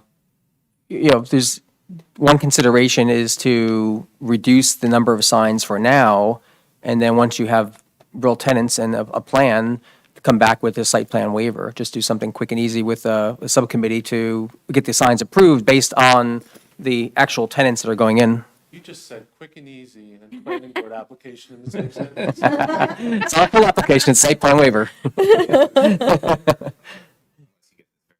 it's you can make it condition it on going to site plan waiver for the actual sign, but you need the variance, otherwise you can't go over that site plan waiver over the size. We understand by the numbers, this is a big leap from what the ordinance allows, but this is also, the building is very far set back from the 50-mile-an-hour road, so that's taken into consideration as well. I don't know, I think we'd probably be far more comfortable with the frontage being uniform across if we knew that that side facing Primrose was gonna be. We're gonna get there. Okay. I just want to hear all the comments first. Yeah, I think that's the compromise. I'm pretty quick. I figured that out. I think the other thing that's important with regard to the impervious coverage is not all impervious coverage is equal.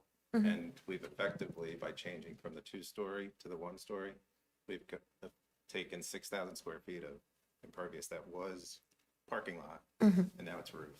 So you have clean water coming off a roof versus off of the. The last question I think I have is, so now, Mr. Simmons had mentioned that there were some trees in a sight line. I think I might prefer to see those relocated as opposed to eliminated. Yeah, I mean, we typically indicate at these hearings that if Mr. Simmons and his firm have recommendations, now or in the as-built or on the site, we'll conform. That can be a condition of approval that will follow your engineer's directions. Okay, yeah. Madam Chair, I think that's a good suggestion. What we've tried to do in the past, if an application comes in with a landscape plan and it shows X number of trees and plants and what have you, quite frankly, when you get out in the field, sometimes this would look better 5 feet to the right or over in another area that looks a little sparse. And just as Mr. Urson said, we'll try and hold the number of plantings and trees available, perhaps relocate them so they're in a better position where they don't affect sight distance, and it still adds to the density of the vegetation. Your point is well taken.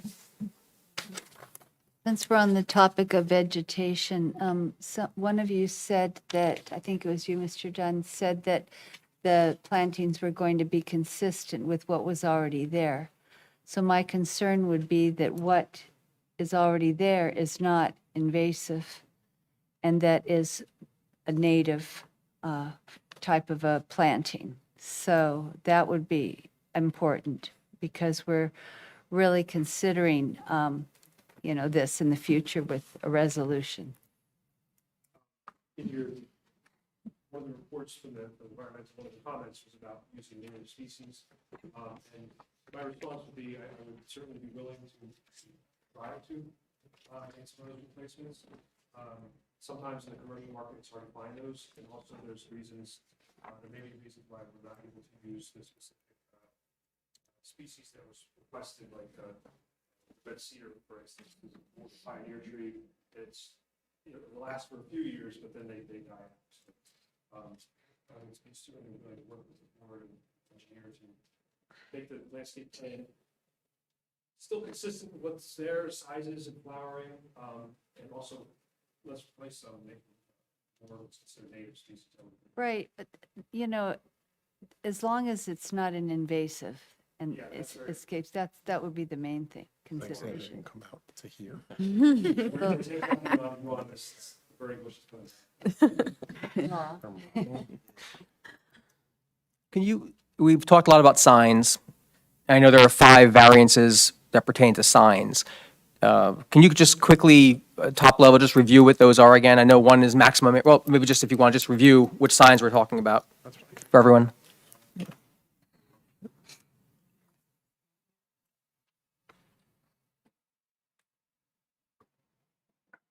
Turn to A4, which is the architect's rendering.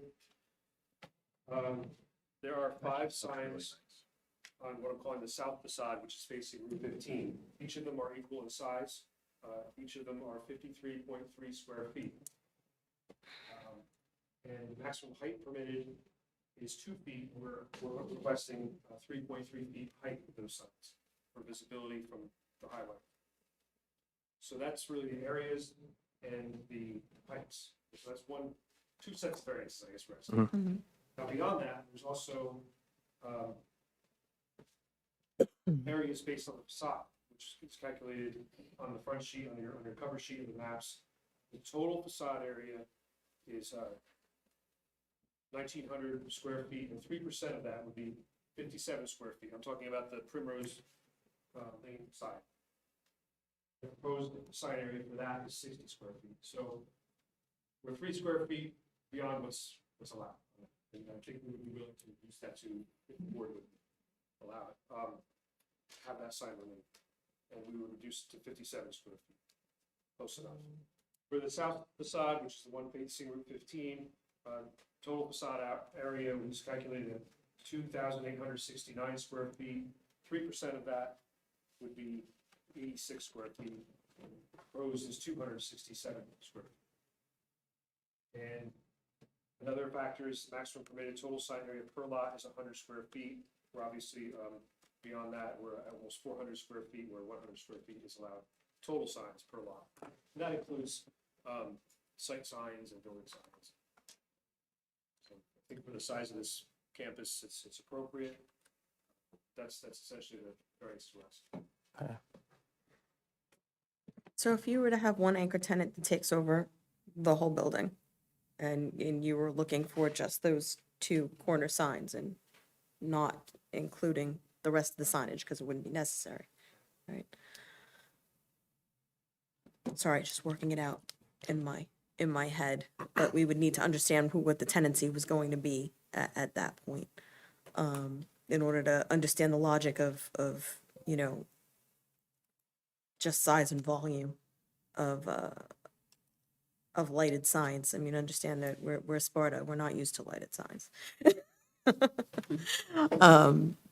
Can you help us, sorry, No, go ahead. on the same note, the signs look fairly close together on this drawing. No offense, it's nice, nice design of a building. How do the signs compare to the existing building's signs in terms of distance between the various signs as you would come along the front of the other 2 buildings? Are these closer, further apart, same distance? Yeah, right. A little closer A lot closer, A okay. little closer together. Yeah, I'd say these are probably a little bit tighter. As we get more tenants in the existing building, more signs have been going up. But yeah, this would be a bit tighter. Okay, The tenant suites are 30 feet, 30 feet, 30 feet. So obviously, we're kind of stuck with that rhythm with signs. sure. Is there a consideration then around having signs that large, that close together? I mean, I know the fonts or the styles would be the same as the other signs, but is that a way to reduce the signage because they are so close? They might still look uniform and balanced if they're smaller signs, but that packed together that closely. Certainly look at that. Yeah. And I'll flip the conversation the other way. If you had one tenant, how large or proposed a signage would they have to center to that building? And If one tenant takes that entire space, which is unlikely, they're gonna want multiple signs. They're gonna wanna define their space, perhaps one on each end, something like that. So, I don't know that you'd end up with 2 instead of 5, right? You know.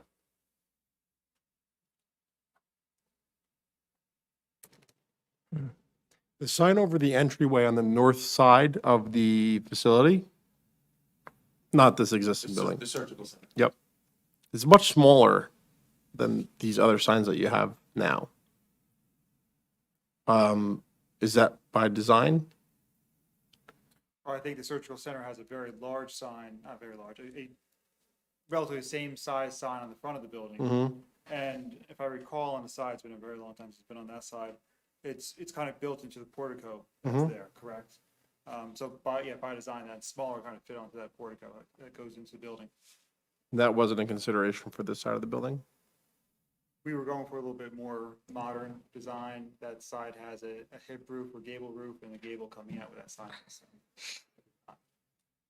So to get clarification on the signage, we would have to approve the variance, but then make it conditional upon tenant, once tenants are identified, to come back for final approval on signage? What's the process on that, Mr. Collins?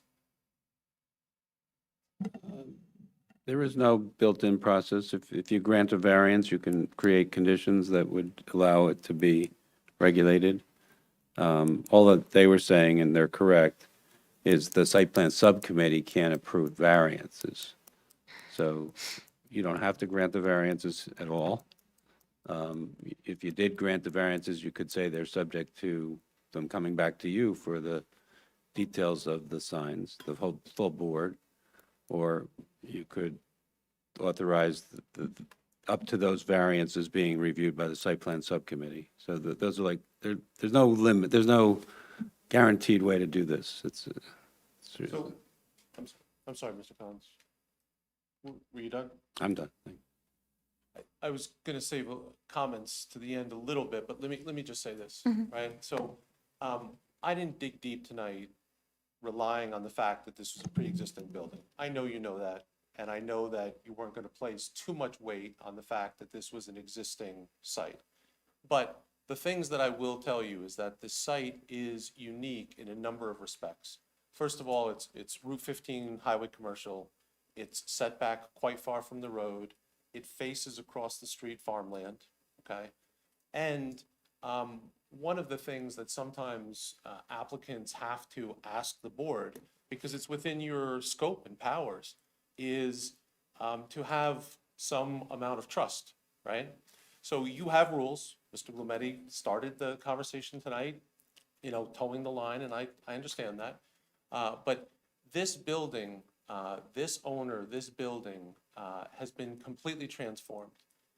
If it wasn't for Mr. Biondo Senior a couple doors up, I would say this is the highest quality of construction in all of Sparta, right? So this is the highest quality architecture, highest quality materials, best looking building from the front, attracting the highest level tenants, and healthcare, which is good for the community, I would say.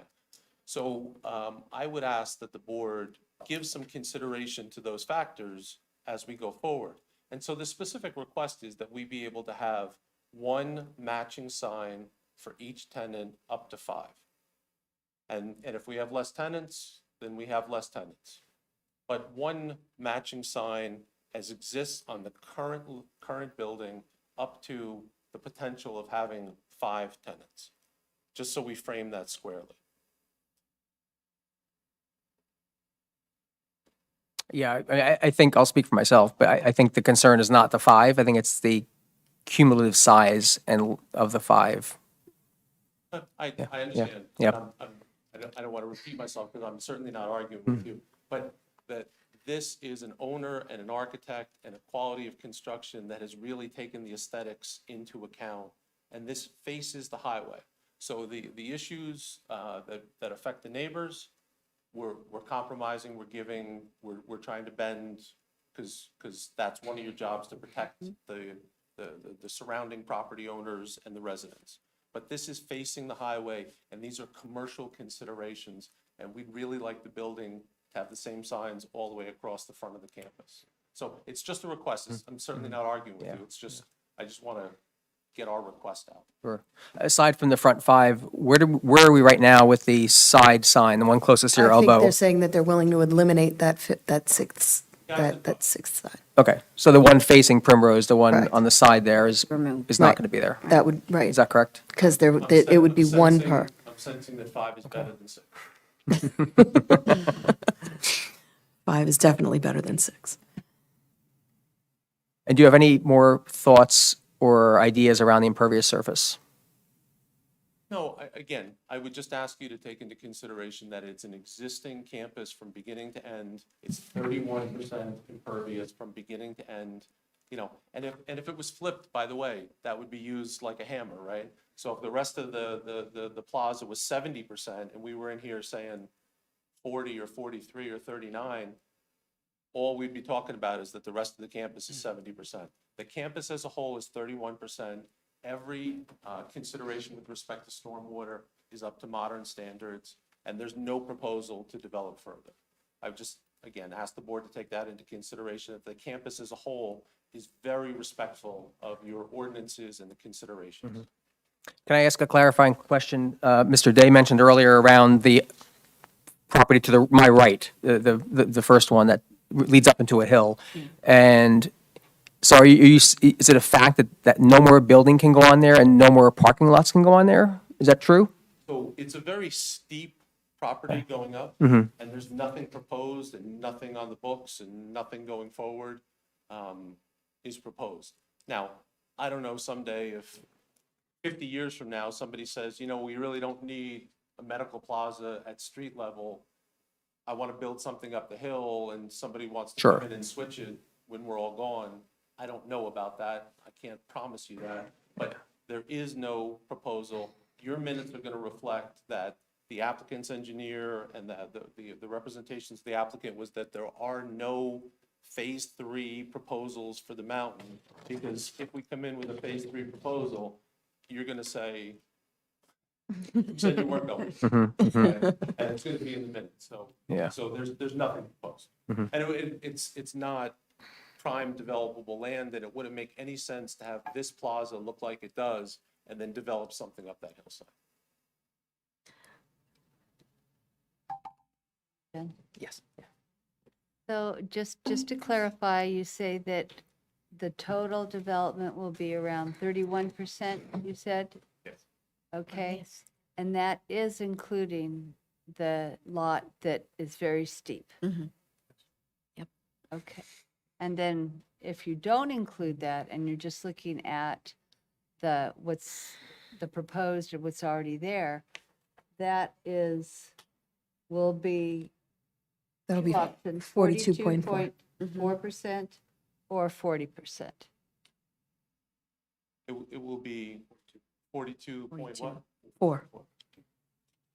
42, the 42, eliminating campus service would reduce the impervious to 36.4 below the maximum 40%. So that still is on the table,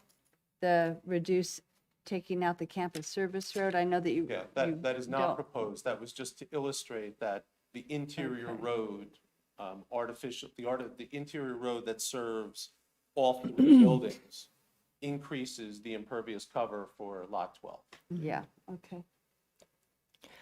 So I have one question for Mr. Collins. Is there a way that we can guarantee that future applications, if there was something to come up, would have to be seen as a campus, like in the 3 lots, instead of them just taking out the one and then asking for a variation on Hard that? to do because the lots could be sold to separate property owners. However, the application before you tonight is including all 3 lots. And so, although it is a variance on lot, I don't know the number, but the lot on the left to go to 42.4 or higher than 40, you could have a condition that, because all 3 lots are before you, that says that the variance is granted for the 42.4 with a condition that the entirety of the campus shall be no greater than 31% impervious coverage. That's one way. That's a condition of a resolution which is binding upon all 3 lots going forward. Some people might say that a buyer would not understand that because it's not a deed notice. So if the resolution was recorded against all 3 properties, but the appellate division says that that is sufficient deed notice of that condition. Now, if that were to happen, that means that the 3 lots would be subject to that condition. So it does sort of what you're saying, especially deals with no more impervious coverage than 31% for all 3 lots combined. And that's doable. Okay, thank you.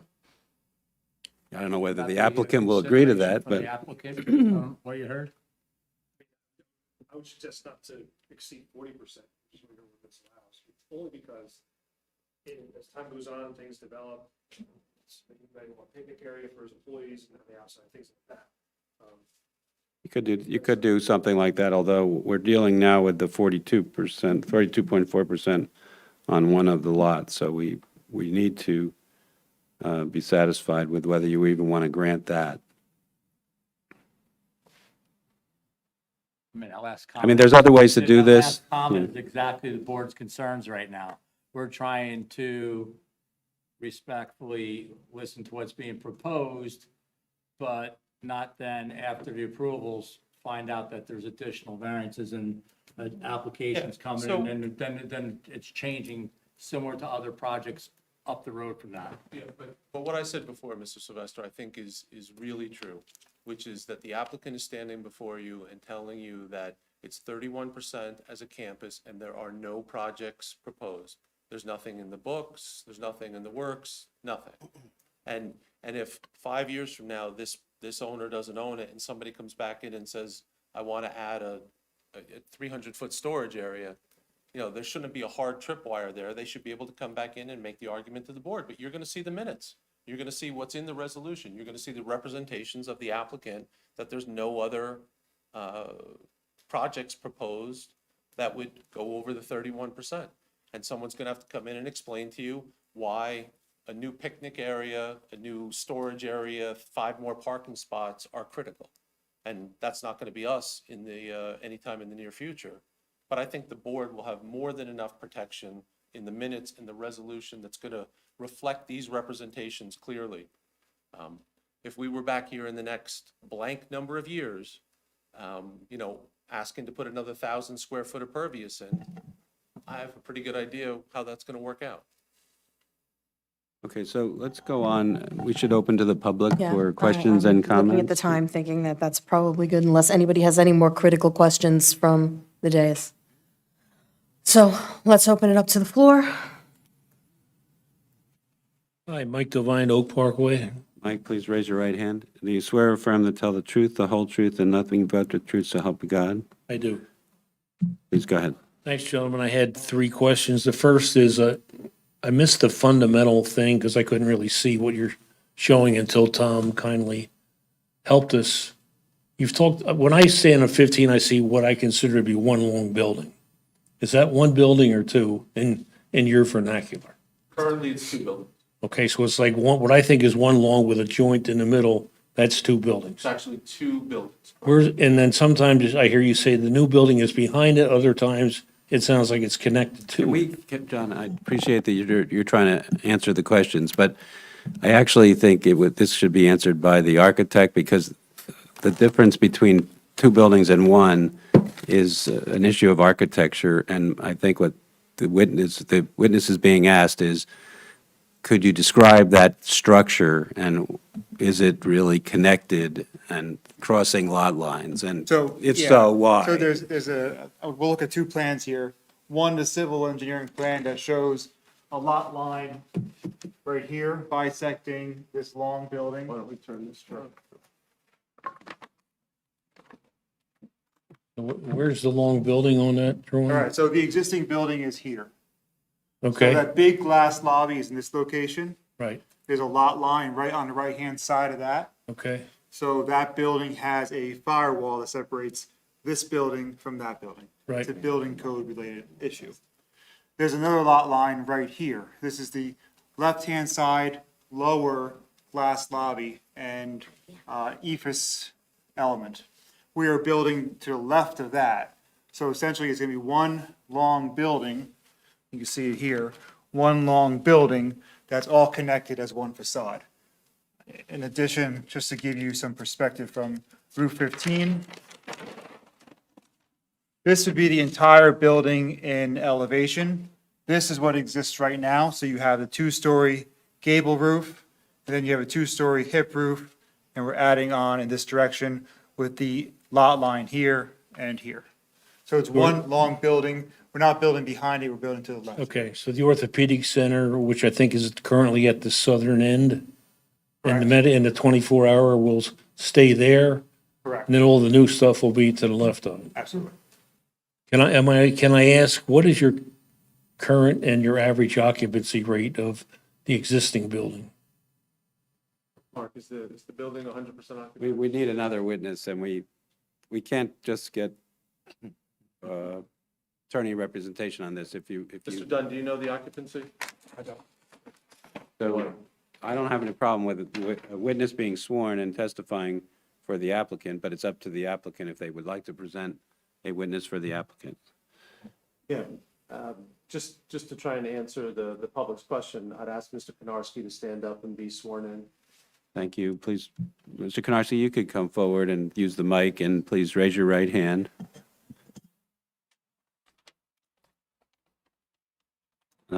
So do you swear affirm to tell the truth, the whole truth, and nothing but the truth, so help you God? I do. And please state your name and address and spell your last name. Mark Konarski, Konarski, 1 Prosper Place, apartment 16, Sparta, New Jersey. Could have given you business address. Oh, I didn't. Mr. Konarski, you're the managing member of the applicant tonight. Yes. Okay, and the gentleman asked what the occupancy rate of the current building is. It's 100% occupied. Has it been that stably for some period of time? Is the average approximately above 90, or how would you characterize the average occupancy? Over what duration, I guess, I bought it originally, redeveloped it, so I was, the managing member who turned it from the Woodlands building to what it is today. So it hasn't been trading hands, and I'm some new person. I live in the area, so whatever. Let me see, I would say we filled the last 2 spots with, LabCorp. We were running about 90% for probably about 3 to 4 years, and we're now 100% when we finally got the last 10. Okay, thanks. The point I'm trying to get at is, can you characterize the demand for additional space? Do you have people knocking on your doors saying, I want to come in, or? I think it's balanced. Are you I think speculating I think it's based off of some level of people calling. I think a lot of the people in the 2,500 square foot range, they typically don't like to hear, hey, we trust you're going to build it. They basically want to see something start occurring, but we have enough confidence in demand that are not conflicting with our existing exclusives, right? Because it is a comprehensive care center. Yeah. Right, so you're trying to add different disciplines, but we feel confident that based on the size of the tenants, maybe we'll get somebody bigger, but a lot of people aren't like, hey, I'll sign a lease. I trust it'll be done in 3 years. So you have to at least show some progress. And there's, we have, How long would it take roughly to be in operation for, if you had to go ahead? Suppose you get the board says, okay, I go. would think that we would look to have it completed in 12 months. Okay. The reason I'm asking these questions is, and this isn't necessarily your concern, we're going to hear more things tonight, and we've heard a lot of things in the last 6 months about the traffic situation on 15. Okay, it's focused on an area somewhat north of you, but the feeding from you going north, south, but mostly north, is going to be an additive factor to that problem. And the problem is a major problem affecting the town, character, the whole schmear. It's anecdotal, but I've had occasion to come into your facility a number of times. Nice facility. Coming out, turning right is a challenge. Turning left is virtually impossible. That's with the current situation. I'm just roughly estimating you're going to be adding maybe 50% to the traffic flow out of the place. No, I mean, from a square footage perspective, it's a little less than a third, Okay. roughly. 15, Based on parking spaces, or what do you, I'm just doing it on rough square footage. square footage of the buildings? Yeah. Okay. Yeah, the other anecdotal piece is it's very hard to find a parking space, at least it has been in my experience, admittedly anecdotal. You got a lot of parking spaces out front. It's hard to sell the Oh, park. yeah, I mean, it's 5 per thousand, which is a standard, and I think the standard, and on one side, we're saying it's less parking, the other side, we're saying, can we please take them away? Now, somebody mentioned the No, idea, somebody mentioned the so- idea, I'm sorry, of a traffic light. That's probably not your province to consider. Whether or not it makes sense overall, I don't know, but I think we're almost at the point where we got to start metering the flow and helping people in and out. I know I've heard people from Primrose Lane say many times, they have to turn right and go somewhere to turn around and come back north. They just can't do it. Now, I think it's great to have the medical facility there. We all use it. As you said, that's a great building to add to our community. But if we're confounding our own traffic problem that we're trying to address at the same time, it seems a little bit unusual to me that we would do that. So again, it's probably not your problem, but I'm just mainly saying it for whoever has some input to this situation. This might be the time to take a stand and try to do it. So that's it. I appreciate your answers. Very welcome.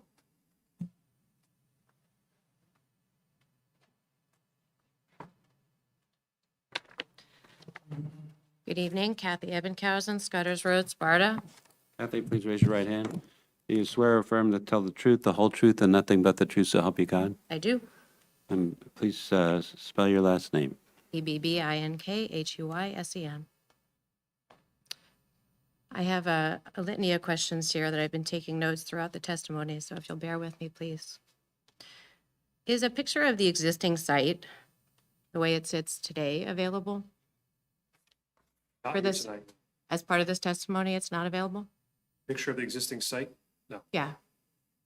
The reason I ask is because I disagree with your characterization of the way the signage is on the building today. I mean, that seems like we're adding, like you said, approximately a third, give or take, additional building. And from what I remember and recall, the existing building only has a couple of signs for 2/3 of what it is today and what you're adding. So that's the reason I was hoping to see a picture, because I can't recall what it looks like, but it doesn't feel consistent with what is being described here tonight, in my opinion. The next question I have is around the signs again. We said, the testimony said that they were lighted. My question is around if they would be casting light into the neighborhood, and if so, how far from the signage is the light expected to cast? The lighting for the signs only faces Route 15. The applicant agreed to take away the sign that faces Primrose Lane. There are no signs on the rear of the building, which would face the residential neighborhood. And not even only the residential neighborhood, how about towards Route 15? The signs, I believe, are either internally lit or what they call halo lighting. So they don't cast light like into the street or out. It's more of a soft light. Got it. Okay, thank you. Regarding traffic, is there egress to Primrose Lane today from the site? Yeah, There is. Okay, and you're expecting points traffic, of egress, actually. I'm sorry? 2 points of egress. 2 points of egress, okay. And are we expecting the traffic for the new space to also be using those points of egress? Is that Yes. the general idea? A driver has the option of taking the main entrance in and then making a left toward the proposed building addition. Or they could make, if they're coming northbound, they would make a left in Primrose and then a right into the facility. Okay, so you're expecting to add campus traffic to Primrose? Yes, it's possible. Okay, I just want to call out the fact that Primrose, as I understand it, is the only egress and outgress for that entire community, is that right? Yes, it's a cul-de-sac street. That seems pretty substantial to me. It's actually less than what was approved before. We're reducing It's not size. relevant to me, it's relevant to Right, what's the application today, correct. right? What was proposed doesn't help the people that are trying to come in and out of Primrose. The only thing that's relevant is by right, we can build a 16,000 square foot building today. Not relevant to my question around traffic. And the fact that Primrose, the people who live there, that's their only way in and out. Okay, that was the point of my question. What type of traffic is expected in and out of Primrose? Passenger vehicles would be the design vehicle. Is that the only type of vehicle expected? I mean, are we talking about delivery vehicles, commercial type patients, ambulances? We are Yes, talking there- about a there may medical be building. The occasional delivery to facilitate the entire campus. I'm not sure. Would they they would be come at that directed to entrance. use Primrose as well? I'm not sure if they would use that entrance or the main entrance. What was the question? Would they be expected or directed to use Primrose as well? Any specific direction for them to go to Primrose? Could there be direction to use the main entrance as opposed to Primrose? With some extra signage, we may be able to do that. I submit that consideration to the board and the applicant. I think what was testified before us tonight was that there is a corridor that links all of the buildings. Is that right? Am I able to walk from the new section all the way to the end of the existing building or buildings?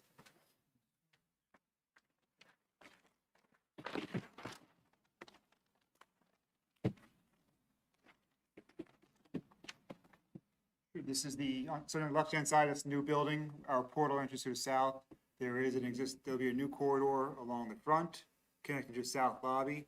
There'll be a corridor across the entire front of the existing building, connecting to the main lobby. And then from there, I believe this entire surgical center is a suite with the main entrance off from the main parking lot.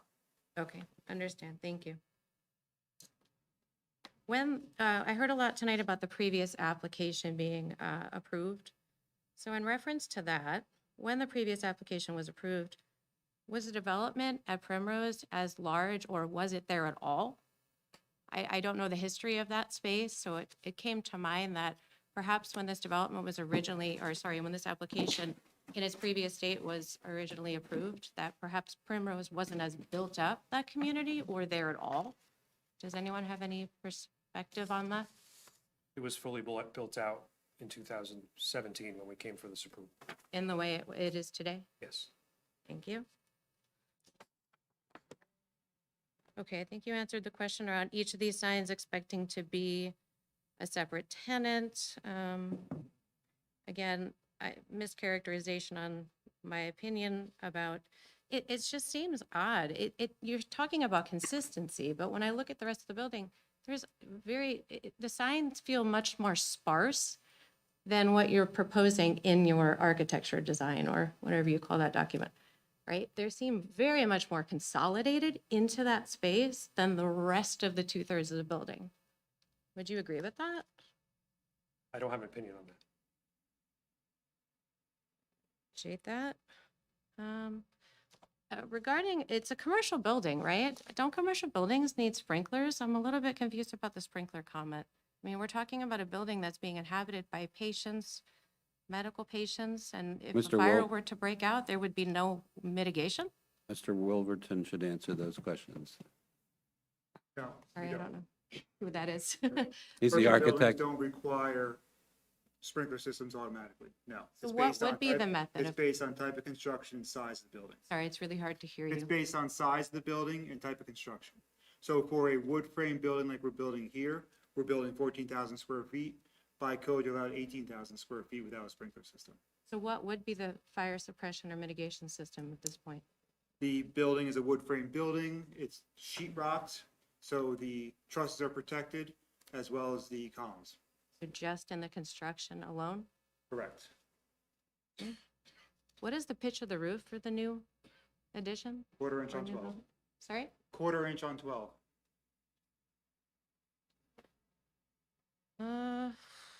Hours of operation expected for the tenants. Understanding that there might not be tenants in mind or signed to leases, but do you have a general idea for the hours of operation expected? We haven't offered any testimony about the hours of operation. Can you?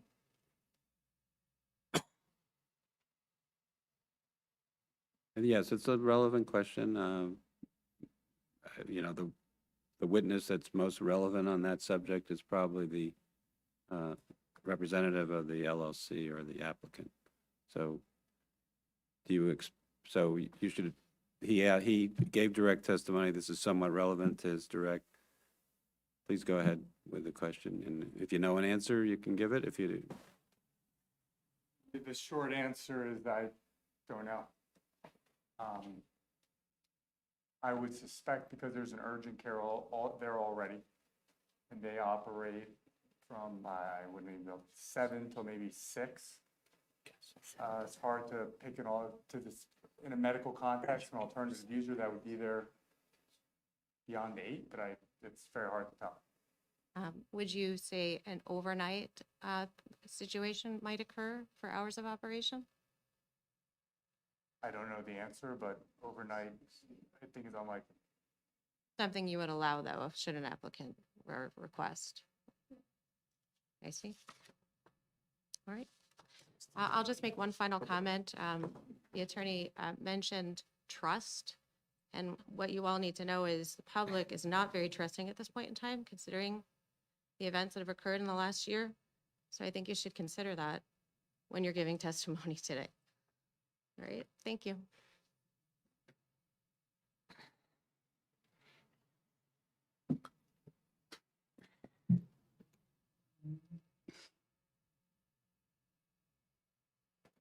Jenny Derricks, Tappan to Sparta.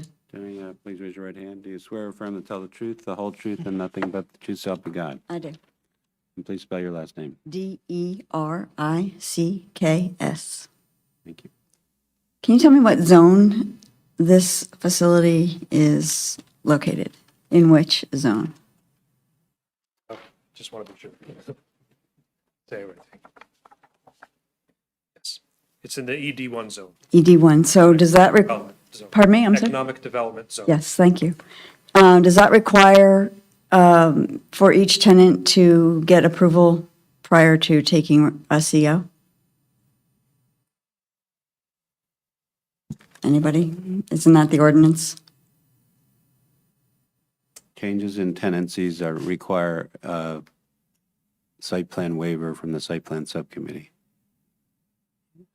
So yes, So when a tenant comes in, they have to come, they come to the site plan subcommittee and they usually have to change their sign. They also have to demonstrate that they comply with the prior approval. okay, thank you. At the site plan waiver subcommittee, if there's anything that doesn't comply or that is a variance, it has to come to the full board. Great, thank you.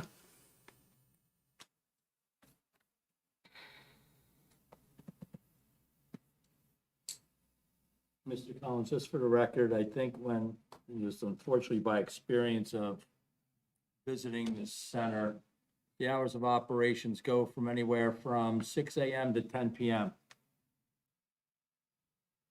The surgical center, that's their standard hours, and everybody else is probably within the 7 a.m. to 8 p.m. window.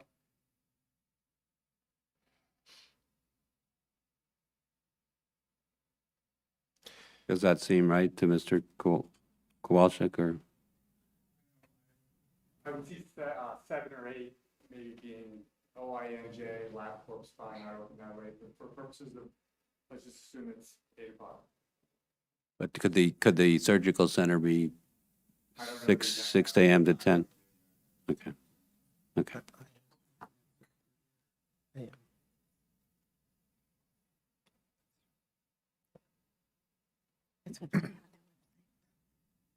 The building is 100% occupied now. How many tenants does that include? Calisthenics.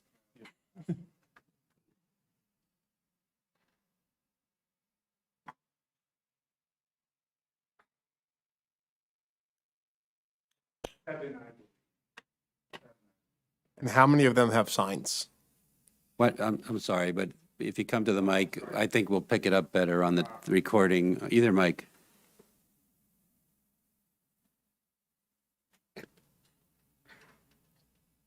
Five signs on the building. And there's 7 tenants now?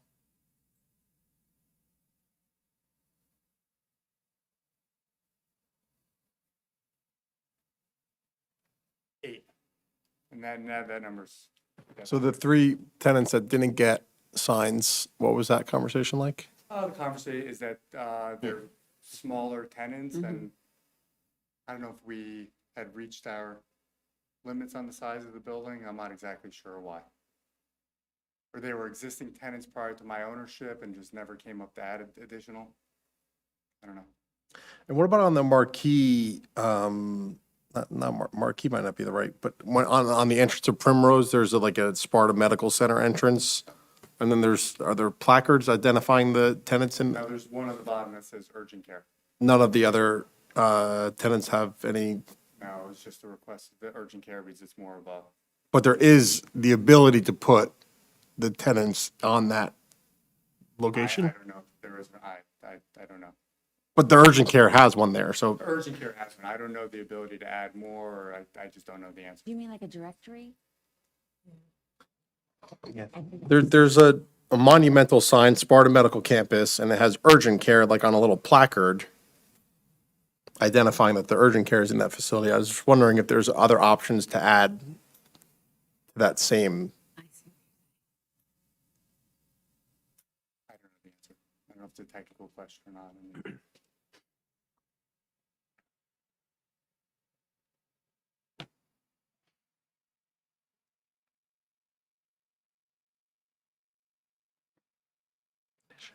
Any other questions? Any other comments? I feel like I want to have a little more information on the traffic situation, in terms of a light. Would it improve the situation for the residents, for the people there? What would it cost? Who would be responsible for putting it in?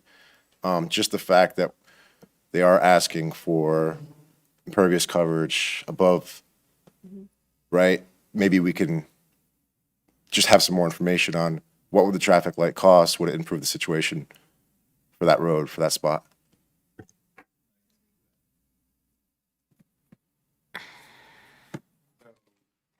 Primrose Lane is a private road. The Route 15 has limited access. They would not allow, or there wouldn't be warrants for a traffic light there. So it's not even an option. So even if we wanted to, we wouldn't be able to. Correct. Based on traffic counts? No, Yes. based on private road, private access.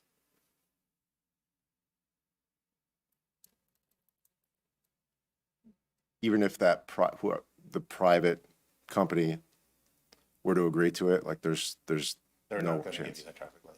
For instance, at North Village, it had to be a public road in order to get that traffic light. Okay. And it had to connect through. It couldn't be a dead end. Mm. That's too bad.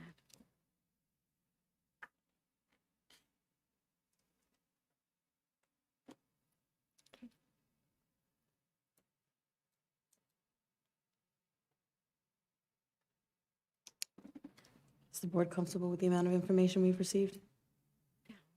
Do we feel comfortable? Mr. Collins, I think we're ready for the next steps. No, Mr. Collins, I made the comments. I'm not going to repeat them at this point. Madam Chairman, technically, because 2 witnesses gave some additional testimony, you should open to the public for questions on those last few comments, especially by Mr. Dykstra. Okay, we'll reopen to the public for any additional questions and comments. Okay. Okay, There being none, so if the board is ready, you could deliberate a little bit if you want to give me some idea of where you're thinking of going, or I could try to craft a draft resolution with some conditions and see if that works for the majority, or whatever the board prefers. any preferences? What I was capturing, my understanding is going to be signs up to 5 in equal size, correct? That was one condition. 2 was the removal of the Primrose sign. The conditional impervious, 31%, which incorporates to 3 lots in total. Maybe you can clarify that when you read the draft. They were didn't really go into the dumpster. And incorporate The only other thing out for discussion is the dumpster. I mean, I've seen it, you've heard complaints in the past, is to somehow have the service provider not provide services on Saturday and or Sunday prior to, 10 a.m. or 8 a.m. or just in normal business operations, some type of concession or to accommodate the residents in the area. Is some type of condition regarding dumpster pickup. And the lights. Would have the lights. The lights turn off. And the lighting too. The lighting too, right? Yeah. The lighting as well. Dim lighting. The dumpster conversation is good. No weekends and not before 8 a.m. Perfect. That's great. Thank you. And then the lighting, the clarification on the lighting. That's the timing of being dimmed. Mm-hmm. I think we spoke about 10 PM, is that right? Yeah, 'cause I think Yeah. that's. You have hours of operation that's a from lot. 6 a.m. to 10 p.m. Yeah, You're I gonna would- need adequate lighting I would say up to that point, right? Closing, after closing of that section. So, and no later than 10 PM, I think. And, Surgery center is open till 10, so I would say even 11. well, I think it would be Well, motion that's censored, moved, right? it's on the other side of the building. We're talking about we're talking about Yeah, the this side is the- closest this to is the Primrose southern and just that parking lot. one lot. So there's still adequate lighting in the front Yeah. of the building, it's just that one side.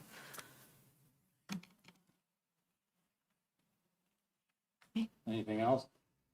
I think you got it. all. Just one point for my clarification.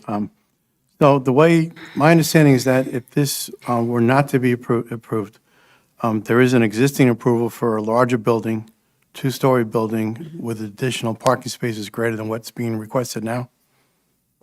Okay, thank you. You have a question from the audience? No, absolutely. Well, absolutely, but that means we're reopening the Oh, public hearing. okay. So, which is fine, but it's up to the chair, and that means other people will also have that opportunity that he's being offered. I think it's important to resolve whatever the issues are. That's fine. So, no, Mike, please come to the mic and state your name, and you're still And under we're oath. already into this for 2.5 hours. It's Like Rhino Parkway, I'm still on the road. I didn't realize when Mr. Dykes were talking of an opportunity to have another question. When you stated there could be no traffic light because private road, and I forget why else, is that from knowledge of statutes or custom, or what do you base that on, that conclusion? That's DOT's access code. You have to meet traffic warrants, and it would. Familiar with, if you're going up Woodport Road from the entrance to Lake Mohawk, on the left, there's a big townhouse development, I forget, what is it, Round Top or something? And there's a traffic light there, I think, No, no? no, there's not. So I would not be able to find any instance where there's a traffic light with the private road or some situation equivalent to what we're talking about at Primrose Lane. Based on the current access code, that's fine. Is there any other, in all your experience, which I understand to be considerable, is there any, I mean, if you had to try to ease a congestion situation without putting you under, and, putting you in a responsibility thing, is there any other thoughts that occur to you that could help the town and make this development more attractive to all of us? I mean, the general flow of Route 15, is that what you're getting at? Yeah, the fact that there's a big congestion up north of you a little bit, and you're feeding into that right now, and your feeding is gonna become worse, which not only makes it difficult to get in and out of your development, but confounds the congestion up north. And I don't think you're obliged to answer, but I'm just looking from your experience, is there anything that occurs to you? There's limited things you can do on highways. You limit the turn movements and things like that, but I would recommend them here because a lot of times during peak hours and things, it's very difficult to make turns to the left out of there. So you can make a right and there's a U-turn to be had, but half mile up. So that's a safe entrance and exit there. You know, No way to meter, if you had any kind of metering all within your property, that's not allowed either? not sure what you mean In by other meter. words, if here's 15, here's your parking lot, your exit, could you meter cars inside somehow? And I could let them approach 15 and stages somehow? I mean, I'm just kind of thinking out loud. It's, Any metering type program for controlling okay, from the parking lot. thanks. Any other testimony or witnesses, questions for witnesses from the public? Madam Chairman, if you're ready, you could consider a motion to approve the preliminary and final site plan and related variances and site plan waivers with the conditions discussed this evening. The standard conditions, Mr. Simmons's review report comments, the testimony given and representations given. The signs will be limited to 5 tenant signs of equal size to those proposed on the applicant's plans. Another condition is they'll remove the parking space and parking area shown on the alternate plan by Mr. Dunn, so that the coverage variance that's granted for this lot is 42.4%, with an explicit condition that the entire Sparta Medical Campus, all 3 lots shall be impervious coverage of no greater than 31%. And that this is a condition of this variance and resolution and will be recorded as a resolution applicable to all 3 lots. They will also arrange, there'll be a condition that the dumpster or the garbage and recycling service shall have a service provider arrangement that prohibits pickup on weekends and prohibits pickup before 8 a.m. They'll dim the lighting on the parking lot lights on the southern parking lot after closing and no later than 10 p.m. And those are the, well, there will be a condition that was talked about, which is that the landscaping plan and its details in the field will be subject to the review and approval of the planning board engineer Dave Simmons, with revisions to be made by Mr. Dunn to provide for native plantings and for non-invasive species. Any dispute between the applicant and the township planning board engineer regarding the same shall be returned to the board for final determination. That's what I had, Madam Chairman. Is anyone ready to make a motion? If there is, can I ask a question, Mr. Collins? If there was a desire to carve out the sign, the size of the 5 signs, or the height of the 5 signs? It's within your discretion. The moving party could just add that. Is the concern the size of the signs or the amount of the signs? Probably combination, right? Combination? Yeah, I mean, I'm okay with each, I think, tenant having their own sign. It's just that it's a lot of sign. And Is there any way to continue the same ratio that they currently have, which seems to be 1.6 signs per tenant?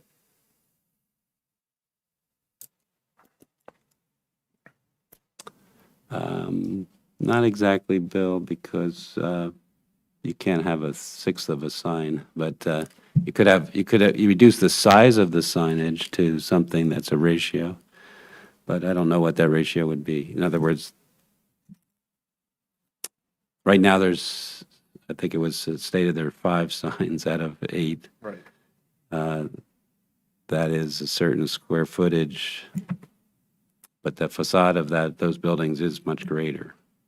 So this is a variance request. I mean, maybe you want to just focus on what size do you want these 5 to be, which I think is what Dean is getting at, is If they're- we don't have, they didn't give us the measurements of the current signs on the other buildings. they. Is there a way They did that- not. You could ask for that in another hearing.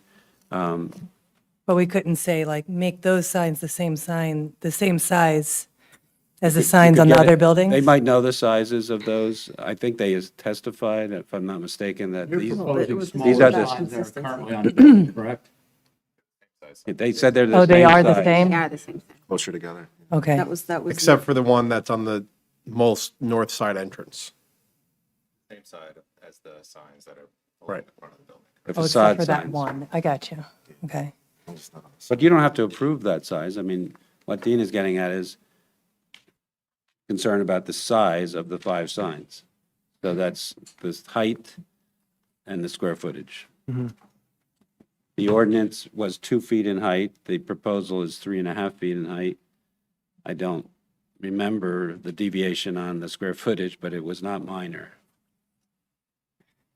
So it's your call. It's a variance. If you feel it should be denied, that's one option. If you feel it should be made smaller, that's within your discretion to determine the size.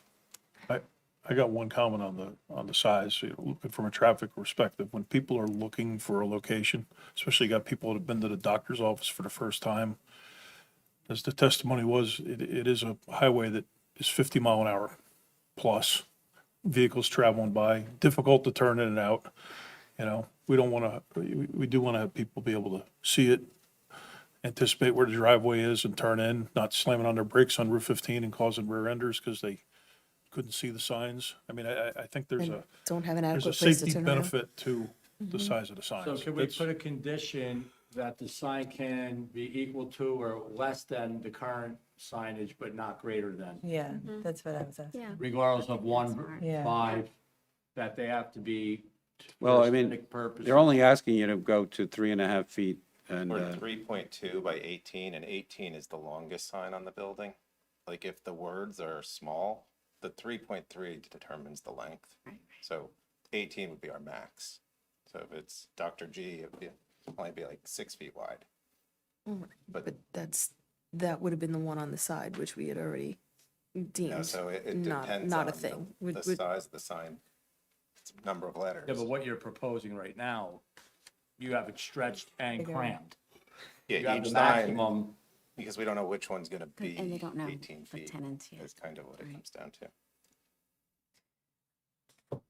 What if they're all large? Right? I mean, you could have tenants that all have large names, right? How would that work out? That's what we show on the plan. Okay, That's the okay. biggest difference. Well, the point is that the 5 signs were 16 by 3.3, right? So the 16 by 3.3. That's the, So that's what we're talking about. We're not talking about 18 by 3.3. We're talking about 16 by 3. So that makes a little bit of a difference because that like just that side sign is not an option anymore. So that is off the table. So if we're looking at 16.3, I mean, what do I mean, max or smaller? 16 by 3. 16 by 3 max, right, because that's consistent with the size on the other buildings that are smaller. I think I also want to point out that the renderings are perspective. Right. If you look at the flat elevations, the perspective squishes everything together a little bit. So where we have a 16-foot sign, we have 8'9" in between 16 feet, 8'9". So, on the board, see that, on the flat elevation, when you're looking at the building front on, they will be spaced a bit more. I yeah, think they're that- not centered to the unit, they're centered to the facade, correct? That's correct. Yeah, of course. And then if you look at, this does actually have the existing build. It could be small. Showing the max. Yeah. Perspective.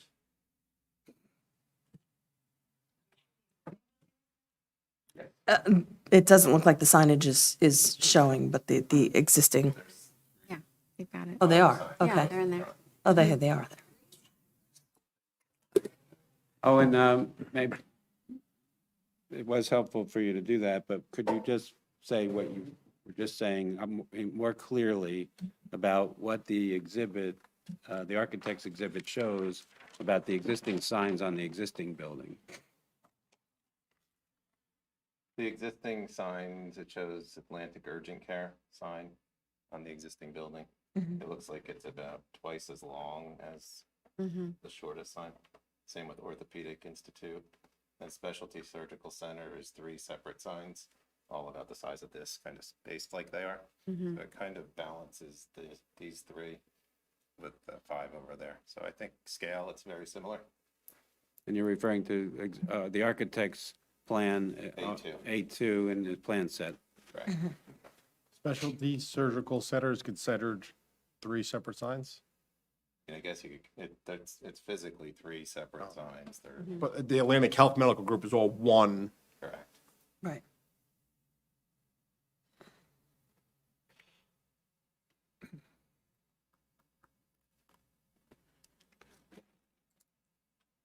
Any additional thoughts? So Or are we is ready? the moving party thinking of cutting the size of the sign to, is a potential moving party thinking of cutting the size of the sign? Height? Anybody? Right now, it's proposed at 3.3 feet in height with a maximum of 16 I feet. don't think we want to exceed. They get one tenant and they stretch it all the way out. We don't want, they're going to center it to that facade, I would assume, but you don't want it larger But it in won't be height larger than than the this, other it won't ones. be larger than the 16 by 3. So whatever works.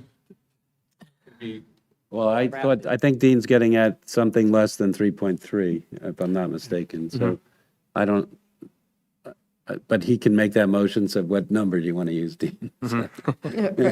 Yeah. The- There's really not 5 signs for 8 tenants, there's 3 signs for 8 tenants. And again, I'm sorry, I should come around. Yeah, you should come around and speak into the mic.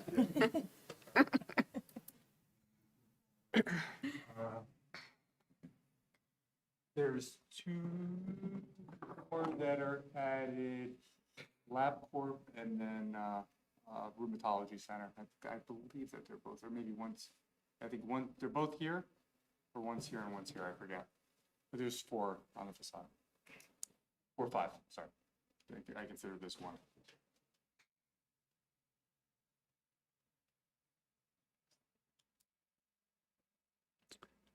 Madam Chairman, just to be careful, I would like to open to the public again for questions or comments about this I testimony. agree.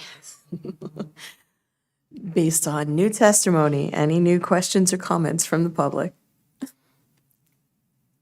Hello, Kathy Eppenhausen. It seems to be that it was testified previously that there were 5 signs on the building, and then it was 3 signs. So I'm hearing a bit of inconsistency, to be honest. But again, when you look at the whole of what you see here, right? I mean, it's spread out across 2/3 of the building, 3 prominent signs, and maybe there's 2 other signs added as it was just mentioned. But I mean, this consistency word just doesn't seem to match what's in front of us here. I think I would implore you to consider the entire building and not just the new section, because it looks much more cramped in this diagram than what's already there. So, again, I think it would really help to see a picture. I implore you to get a picture of what is exactly there before making any decisions, because these are drawings and we're focused on just the new, but I really think the board should consider the entire facade of the building, new and old.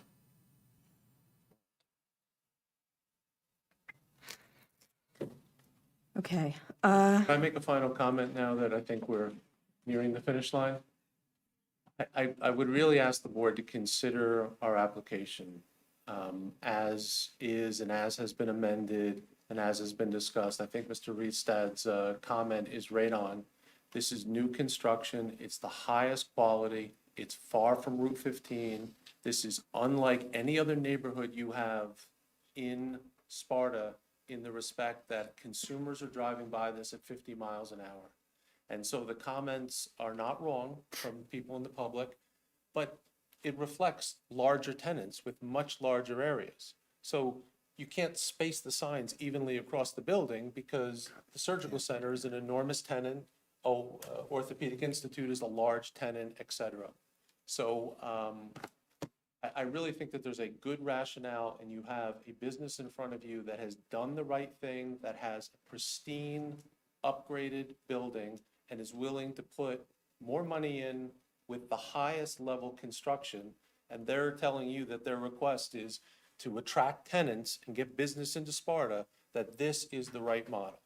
And so I think the board really has been very, very careful and considerate in thinking about this.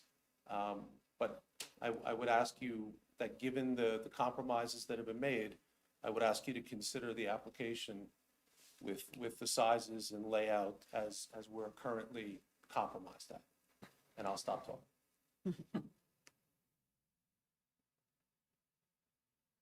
So the thought process is there's currently 5, There's, currently the potential for 5. Right, but there could be 1, there could be 2, there could be 3. The testimony was, Mr. Konarski's testimony was that there's currently 5. The 2 big ones pictured here. No, I'm not talking about the signs. I'm talking about the new building, the potential tenants. There could be up to 5. There could be 1, there could be 2, there could be 3. We don't have any Similar thought to process similar on to there. the diagram or the picture, the mocked up photo, Correct. right? So Yeah. now if a tenant came in and wanted, 2/3 of that space, you'd provide it to them. You would be silly not to. So then what would be the option of instead of offering for up to 5 tenants, offering for up to 4 tenants? case, you'd probably have 3 tenants, so you have 3 signs, not 5 signs. The tenant number, you're not gonna have more signs than. Right. But the idea then would be, it would be 4 signs versus 5 signs. Ideally, it's gonna be 1 sign. Well, yes, ideally it's going to be 1 sign, nobody's going to, no harm, no foul, but. I'll keep my ears open. Are we any closer to making a motion? So all you needed to do, if someone wants to, is tell me, would you like it to be 3.3 feet in height times 16 or less? Yeah, I think we need to agree on the They're a size. moving party. That's a good way to get that motion. And then is there a second? So if someone says, I move the resolution as Mr. Collins dictated with the addition that the sign be limited to, I think what the chair lady just said was 1 sign per tenant up to a maximum of 5 signs facing Route 15 of a size of no greater than, I need a number. 3, whatever. Is there a moving party that wants to move that with a number? Is there a way to find out, what is this total square footage of the front of the building sign?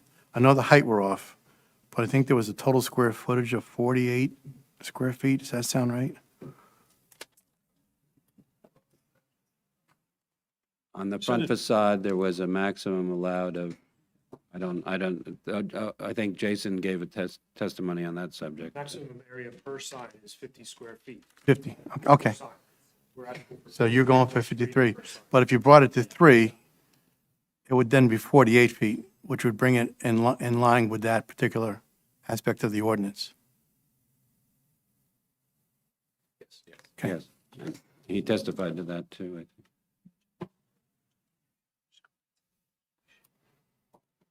So is that a motion by? Is that a motion to? To limit the size of the sign to 3 feet in height and 16 feet in width?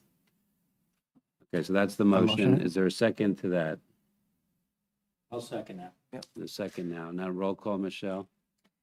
Councilman Dean Blumetti, Yes. Jeanette Burke, Yes. Vice Chairman Ron Day, Yes. Christine Dunbar, Yes. Bill Enright, Yes. Justin Canellis, Yes. Angela Cassie, Yes. Chairwoman Celeste Luciano, Yes. Ernest Reichstad, Yes. Peter Sky, Yes. Mike Sylvester. Yes. Okay, motion Thank carries. you, members of the board, for all your time tonight. Carefully. Thank you, gentlemen, for your presentation. Take care. Thank you. Congratulations.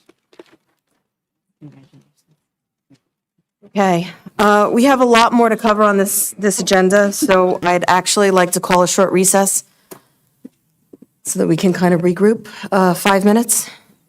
Sounds good.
You know, so.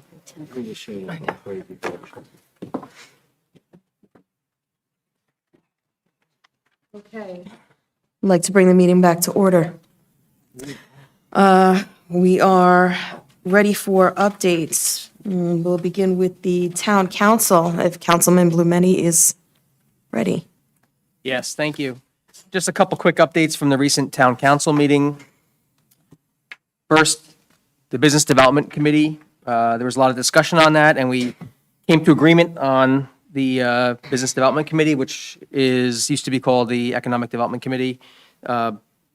Similar in a lot of ways, new in a number of ways too. And there's going to be some membership acquisition soon on that to build up who's going to be on it. And it's going to be underway shortly. I think that conversations have happened already, so that was approved. Second, there was a resolution that was unanimously supported, drafted by the Environmental Commission. I think I might be stealing your thunder, sorry, Christine. For resolution, I'll just say there's resolution supporting water quality for drinking and recreation, leave it at that. And finally, there was a resolution to approve the construction, accept the bid and approve the beginning of construction of a salt barn. The salt shed, as you know, there was a bond approved in the past meeting for the funding, and this was actually the bid that was recommended by the town manager and DPW director, and that was passed to begin execution of that contract for the salt barn. It's a 10,000 ton salt shed, and that was passed 4-1. I did not support it just because of the size and the potential cost savings. That concludes my council update. Thank you. Okay. Ms. Dunbar? Yes, thank you. Short report. At our last meeting, we spent quite a bit of time looking at the Sparta High School Point Roof Mount Photovoltaic System Solar Capital Improvement Plan. And we'll continue to discuss that, I think, at our next meeting. We did receive a grant from ANJEC, and we're going to focus that money on the replanting of trees to replace the downed trees because of the emerald ash borer. And then we're going to plan, in conjunction with that, an Arbor Day reforestation event. We are also working on a resolution, I mentioned this previously, that helps us promote native, non-invasive plants within our community. And another thing that we're working on is we're working on expanding our social media with Facebook. And that is all I have. Okay, great. Now, for the updated presentation on the proposed changes to Ordinance 18-4.31A, the PCED zone, on behalf of the Ordinance Review Subcommittee, as presented by Vice Chair Ron Day. Mr. Day? Okay, thank you, Chairwoman Luciano. Okay, first slide, or I guess it's second. I don't know if people are following at home. We weren't able to put the slides onto the onto the YouTube. However, if they are available on the town agenda website, if somebody wanted to pull them off to follow along, and I'll try to sync up as we go in terms of what slide we're talking about. Okay, so these are the topics we're going to talk about tonight. First, we're going to present an overview of the PCE zone, kind of a quick overview again, just in case there was someone that was not able to attend last meeting. We'll discuss some of the new subcommittee recommendations that have been developed since our last meeting, many of which were based on feedback from our fellow board members and public comments. We'll follow that up with a discussion of 4 potential paths to proceed, and we're going to show the effects of the various paths on different development standards within the ordinance. Fourth, we'll provide a summary of all the key changes that we propose for the PCD since the inception of our subcommittee. And then lastly, we're going to offer some recommendations for points of considerations for things that could not have been considered as part of the ordinance update, more for the master plan. Okay, so I can go to the next slide. Okay, again, just a reintroduction of the subcommittee team. We have Ms. Jeanette Burke, myself, Ron Day, Mr. Bill Enright, Mr. Ernie Rigstat, Mr. Collins, Mr. Mistretta, and Mr. Sims. Just a little background on the team again. So this team has met 8 times since we kicked off in March, with all meetings less than over 2 hours. So it's just important that people recognize there was a lot of thought that went into that. And when I talk about the meetings, that doesn't include the prep time. So considerable amount of time from everybody, and I want to thank everybody on the team for sticking with it. I think everyone on the team contributed ideas and brought different backgrounds and perspectives, which made our response, I think, a lot more encompassing. As well as our professionals helped to guide us on how to implement the proposed revisions that we had requested. So what is being presented tonight is a majority consensus of the subcommittee team members. Okay. So this slide, just to revisit what we talked about last time. The first point I want to make is that when you look at the PCED zone, there are permissible uses that are allowable right now. So if we do nothing and don't proceed with this ordinance change, there are still uses, and we'll talk about what they are, that will stay in place. Any recommendations that we have must conform with the requirements of the existing master plan. I think we need to certify that prior to being finally approved. And again, just a reminder, moratoriums and no-build zones are not permissible. I know there's a lot of talk at the last meeting about, can we just not do anything? And the answer is no, we can't. As we go back to the first bullet, there are already permitted uses that are in place. So what we're trying to do is to right-size this. Okay, next chart. So again, just a quick summary of the PCED zone. I don't know if it shows up there, but you can see I've got the PCED zone outlined in yellow, and I've got the wellhead protection area outlined in red. The well lot outlined in red. Thank you. And any questions there? Okay, let me keep going. Okay,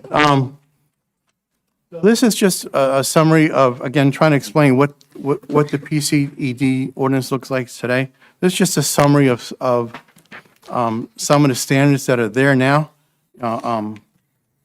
I've said it before, and I still believe it, that the original PCD ordinance was a very well-written, and it was a well-thought-out ordinance when it was originally developed. But as we said in the last meeting, the landscape has changed. We now have North Village, we have new warehousing and light industrial uses in Wilson Drive, Gale Court, Aaron Wade, and Park Lake Road. So we feel it was time for a fresh new look. Next slide. Okay, so this is an eye test, so I'm going to ask people, there are copies up on the dais, everybody wants to see it. So what you're looking at here is, so we talked about what are the uses that are currently approved. These 2 pages are right out of copied right out of the PCED Master Plan Amendment. And it describes all the uses that are currently approved. The one thing that it doesn't show, and you'll see it highlighted there with a star, is that as a result of Ordinance 2221, subsequently we prohibited fulfillment centers, distribution centers, parcel hubs, and trucking terminals. And that has been passed, so that is now a part of this ordinance. You won't see that in the amendment because it happened afterwards. And I've also, on the left-hand side, you'll see an arrow there. And what that arrow is showing is that it allows specifically for restaurants with drive-throughs. So we can't go against, we can't eliminate drive-throughs right now. Next chart. Okay, so let's talk to the recommendations that we've come up with since our last meeting. So the first one is we're recommending that we reduce the max impervious lot size from 40% to 30%. And there's a lot of reasons for that. I think when you look at the ordinance itself, the proposed ordinance, there's a lot of whereases there that will talk to some of the different things that we looked at that recommended this. We felt that this zone had some unique and environmentally sensitive areas that others may not. We listened to public opinion, and we just felt there was something needed. We needed to recommend something to better protect the aquifer and water supply for this particular zone. And I think that's it. The one thing I do want to say is, I don't want this to be considered as a precedent for what we're going to do going forward. This is only recommended for this zone because that's what we're looking at right now. And then as we get to other zones, we'll look at it there as need be. Okay? Next slide.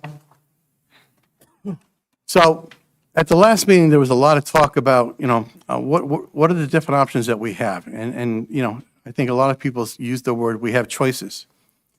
So we gave it a lot of thought, and we said, listen, from what we could see, there's basically 4 choices. First one is to do nothing, and do nothing at all, just let the current ordinance stand as it is.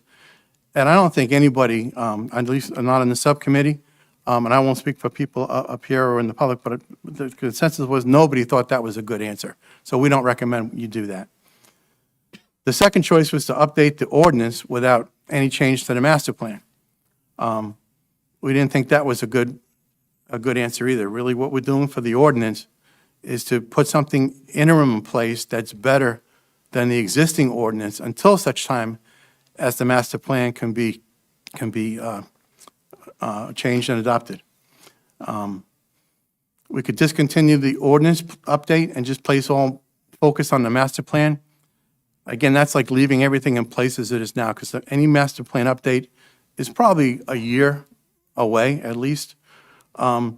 So we'll talk to what some of the effects are from the, of these different choices. The last choice is basically a 2-step approach, which is what we're recommending, which is let's try to put some focus on the ordinance now to make some near-term recommended changes that we feel meet the objectives of the subcommittee and are better suited for what the public are looking for. And then as step 2, let's begin work on the master plan. All right, so next chart. So I'm not going to talk to all these individuals, but let me explain what this is. There's a lot of data on this chart. So when you look at the ordinance standards, that column I think is pretty much self-describing. The current PCED standard, that says if we do nothing, these are the standards that apply today based on the current ordinance. Next to that is the updated recommended standards, so that's what this subcommittee is recommending. And the last column is the master plan update that says, if we do the master plan update, this is what we're allowed to do. So let's just take a couple examples here. So if I look at building size, the first, the current ordinance allows for 40,000 square feet. The second, what we're recommending is 25,000 square feet or 1,999 gallons per day. And I guess I should have explained that better when we were back on that slide. So let me take a minute just to go back and do that. So when we looked at in the last meeting, when you looked at the surrounding building sizes, and the Wilson Drive and Aaron Way and across the street at North Village, what we saw was most of those buildings were under 25,000 square feet. So we said, and some of them were substantially under that. We said, there was an opportunity to do something bigger, but they didn't. So what's driving that? And what we felt it was basically the size is restricted by the septic. So we said, okay, is there a way to say, okay, what's the max size that a septic can properly handle? And there's no one answer, because depending on the type of building, you're going to have different uses. It's all based about, like your home, how many bedrooms you have, or in this case, how many people are going to be in a building. So a warehouse is obviously going to have less people. A long-term warehouse is going to have less people in the building than, say, a retail store or a restaurant. So, and Dave, I'm probably going to need a little bit of help on this one. So what we determined was based on, recommendations or standards today, that we felt that the 1,999 gallons per day of waste was a good place to put a stake in the ground in terms of this is what a septic could handle. So what we did is we changed the max building size from not just 25,000 square feet, but to 25,000 square feet, or what do we think the septic can handle, being 1,999 gallons per day? And I'm going to look to professionals to say, is there anything that you could add to that to help clarify that? Sure. Mr. Vice Chair, maybe I could just elaborate a little bit on that.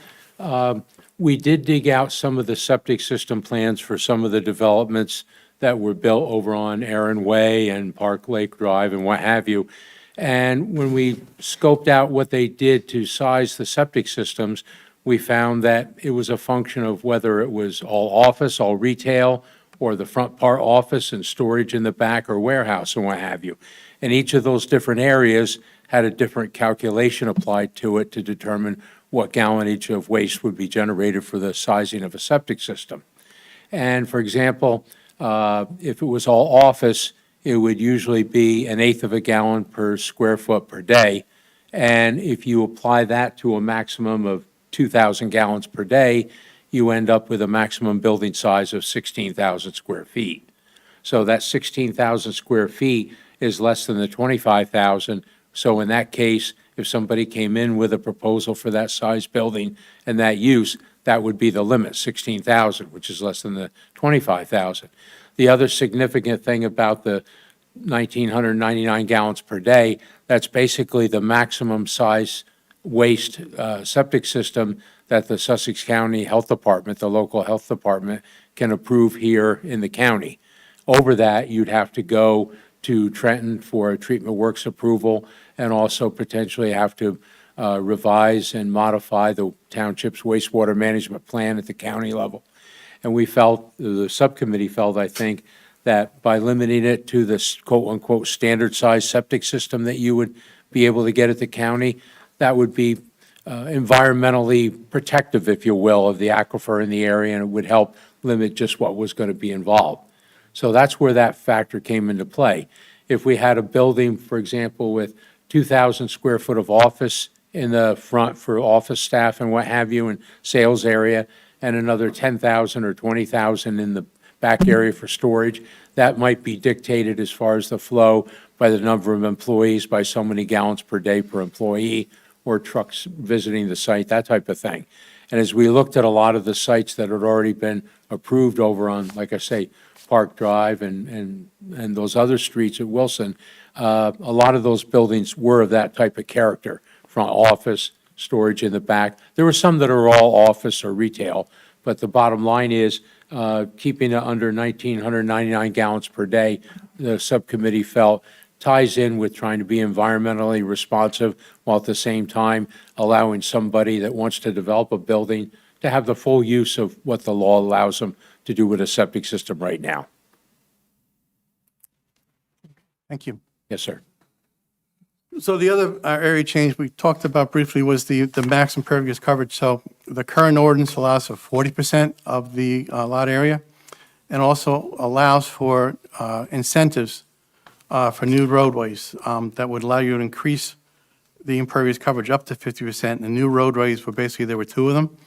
One was from the traffic light on 15. And the second one would have been from Wilson Drive, and I think we had Gale Court in there as well.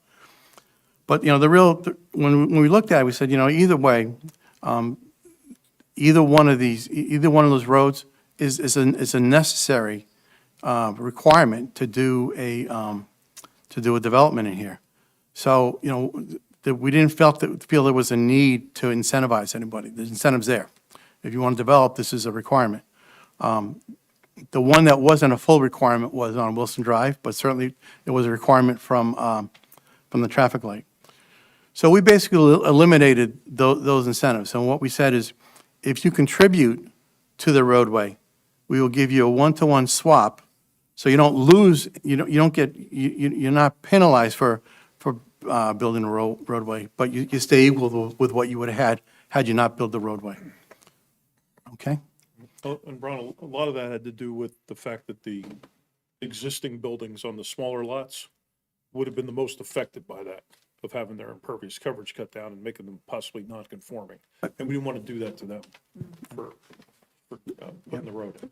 Thanks, Ernie. And again, anyone else on the subcommittee, if there's something that, I forget to state, please feel free to, to jump in here. The other thing I just wanted to mention too. Yep.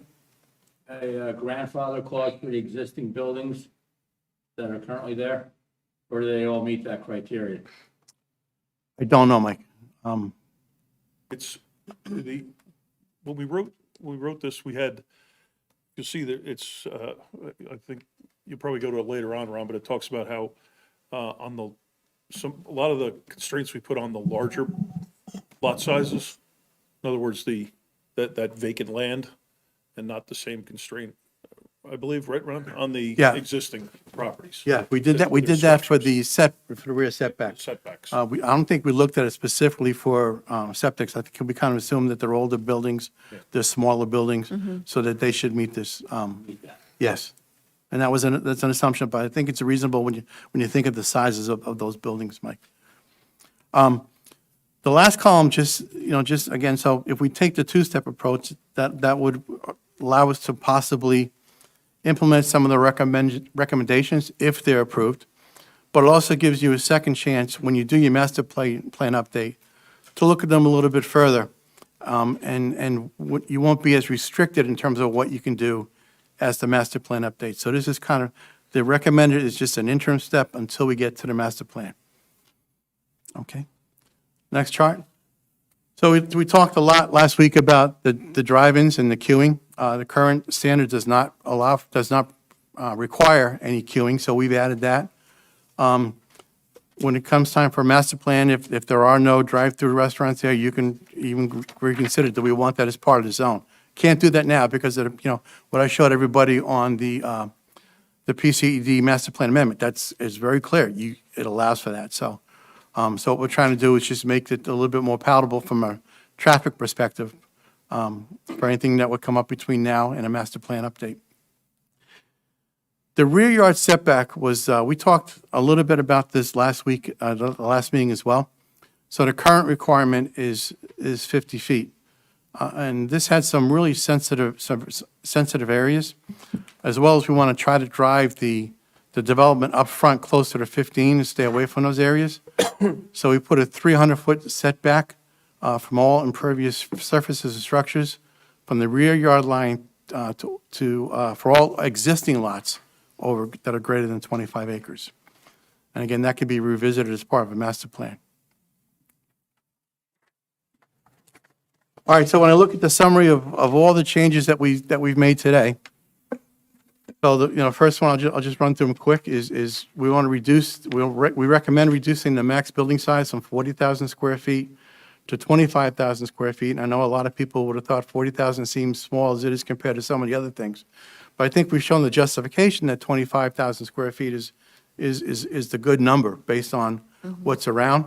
And we further clarify that to make sure that it conforms with septic requirements to help protect the aquifer. And Mike, we just checked, you asked Ron a question, and we just checked, there are no buildings in the PCED zone that are greater than 17,000 square feet. So even the storage or warehouse building you see from Route 15 is nowhere near the 25,000. So there's nobody that would be affected by that, that limit right now. Thank you. So the second recommendation is to reduce the impervious coverage from 40% to 30%. And again, that's just based on the sensitivity of this lot and the proximity to the aquifer. There's wetlands there. There's wetland transition areas. So this is to help protect those areas. And again, that would be just for the PCED only. And we'll look at other lots when we get to them. We talked about revising the rear yard setback to 300 feet for existing lots that are greater than 25 acres. The current ordinance talks about light industrial use, but it wasn't well-defined, so we put the definition, as you can see there.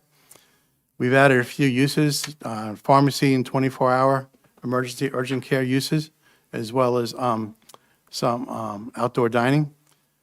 We've modified the hotel, motor inns, and conference centers from what was a permitted use to prohibited use, and that was just based on their size and their ability to be able to have a septic service those type of buildings. We've modified 4 categories from permitted use to conditional use.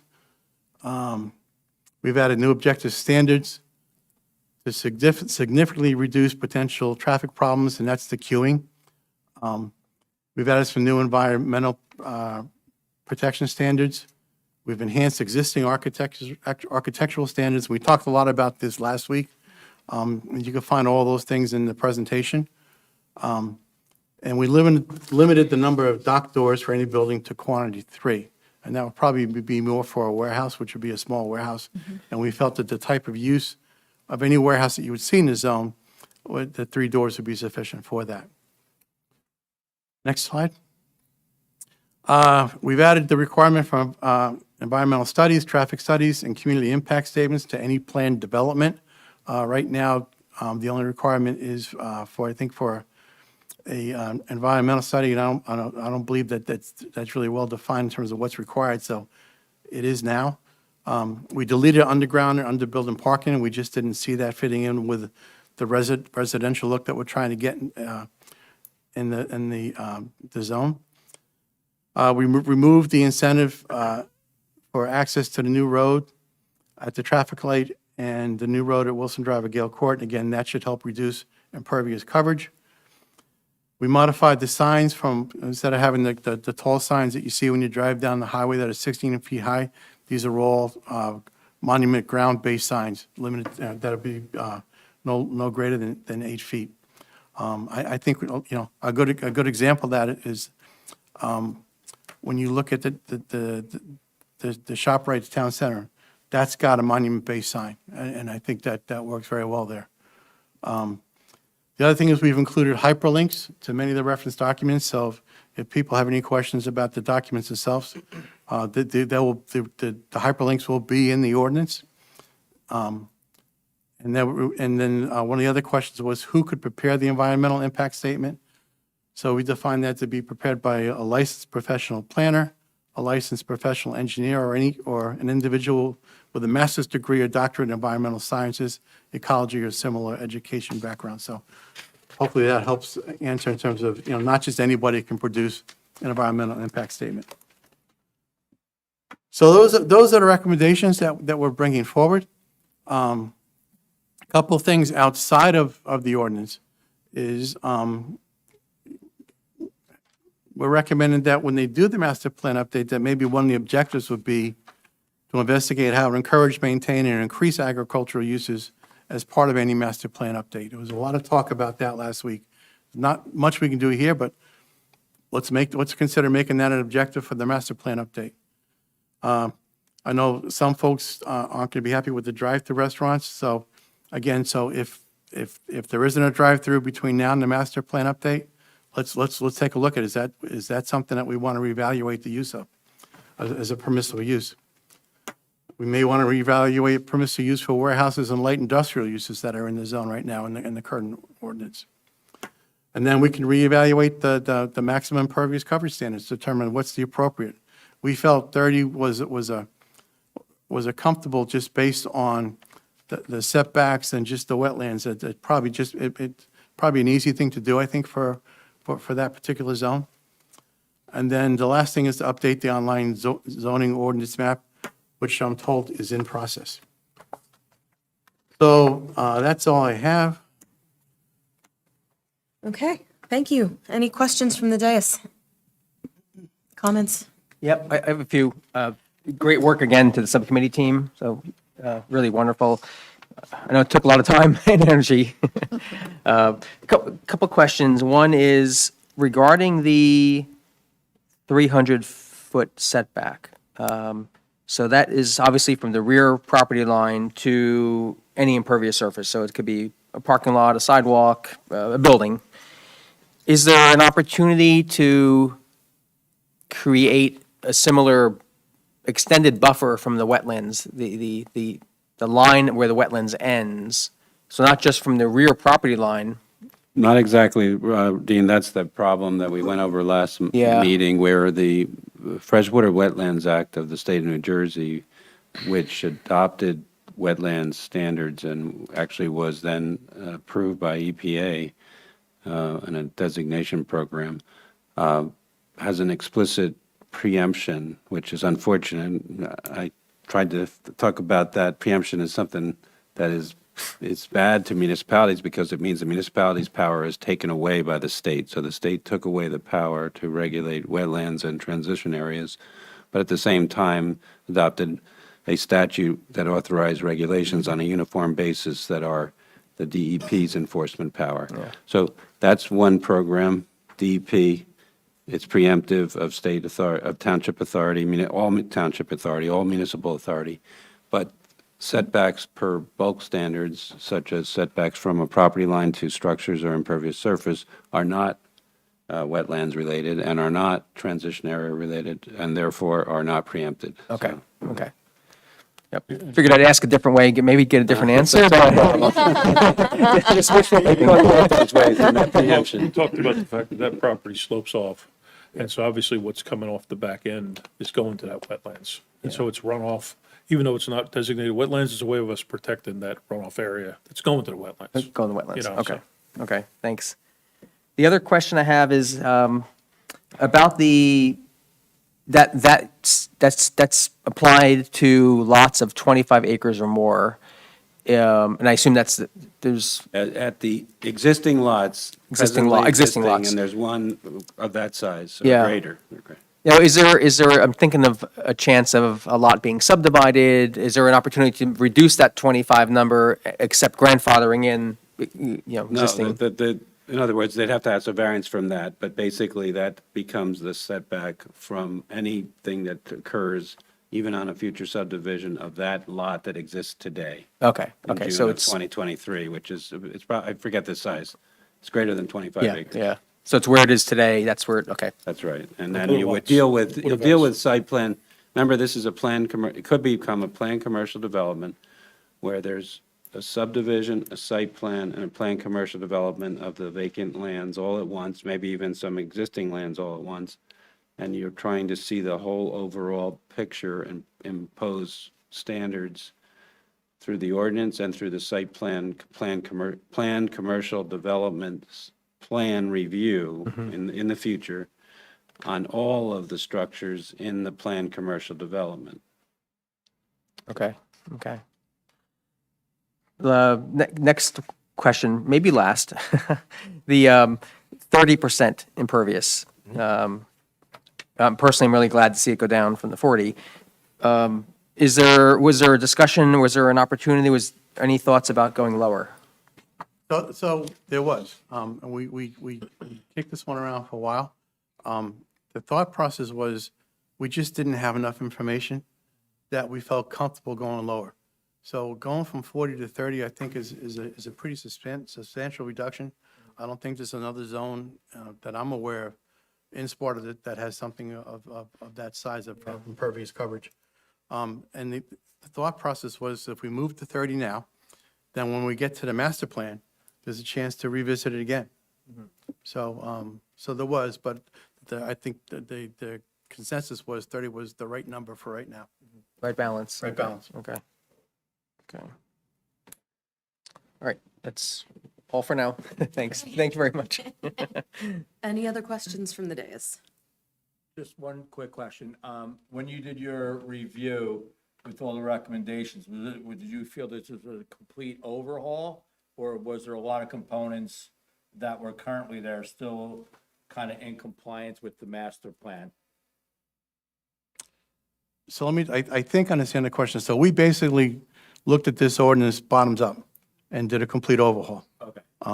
But, you know, there was we wanted to make sure whatever we did kept it in conformance with the master plan. Does that answer the question?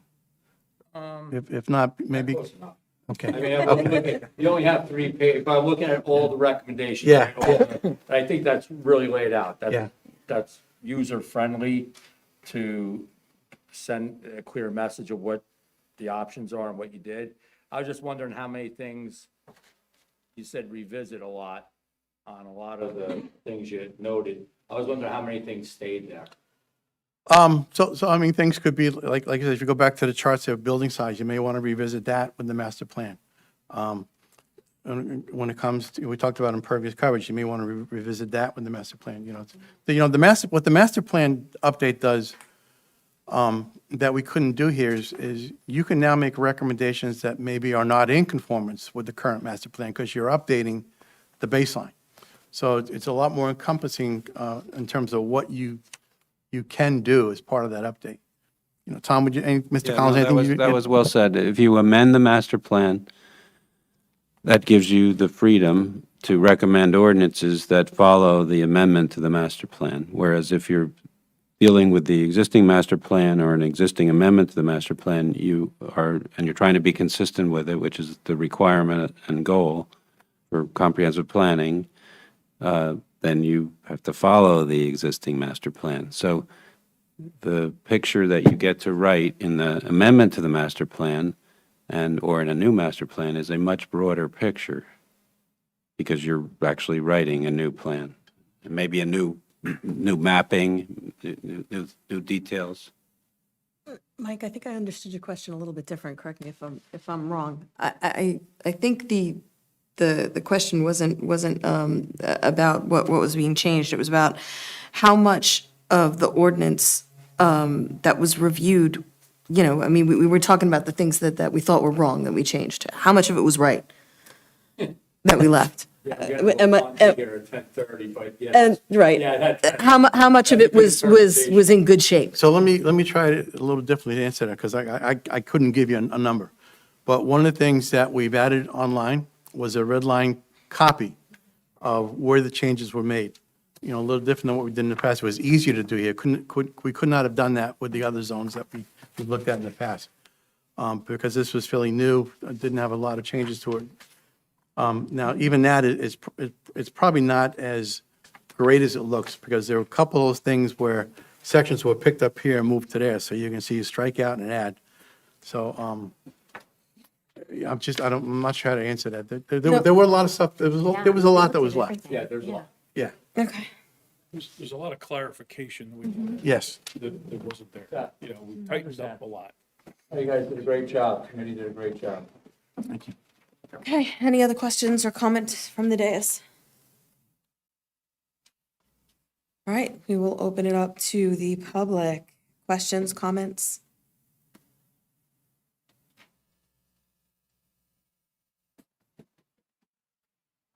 Evening. My name is Linda Flynn, and I live at 14 Bridal Way in Sparta. I just have a question. Who owns all of this property? There's different owners for different lots. It's all privately owned. Who the actual owners were, I couldn't tell you off the top of my head. Okay, so all of the lots are owned. Yes, They're not going to be for sale. Well, they might be. right. They could be. They're all privately owned. Some are developed and some are undeveloped, and Okay. owners can decide what to do to sell their property. I think some might even have for sale signs or for rent signs on them, and that's customary. This zoning does not control the real estate transactions of sales of land. How close are you to a point where they can sell the property and begin development? Well, they can sell the property. That was what I said before. Anybody can sell a property at any time, Okay. regardless of zoning. That's real estate law. There's no known timeline for anyone to do anything. I'm not aware of any pending applications to the board, but I don't quite understand your question. It's up to the applicants or property owners to decide whether they want to seek an approval of a site plan or subdivision in the future. They do that at their own pace. So that could conceivably happen quickly. It could happen quickly or it could happen never. It's up to the property owners. Okay. Thank you.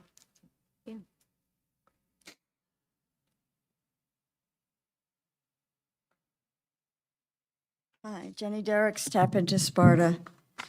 I just have a couple of quick questions, maybe not quick.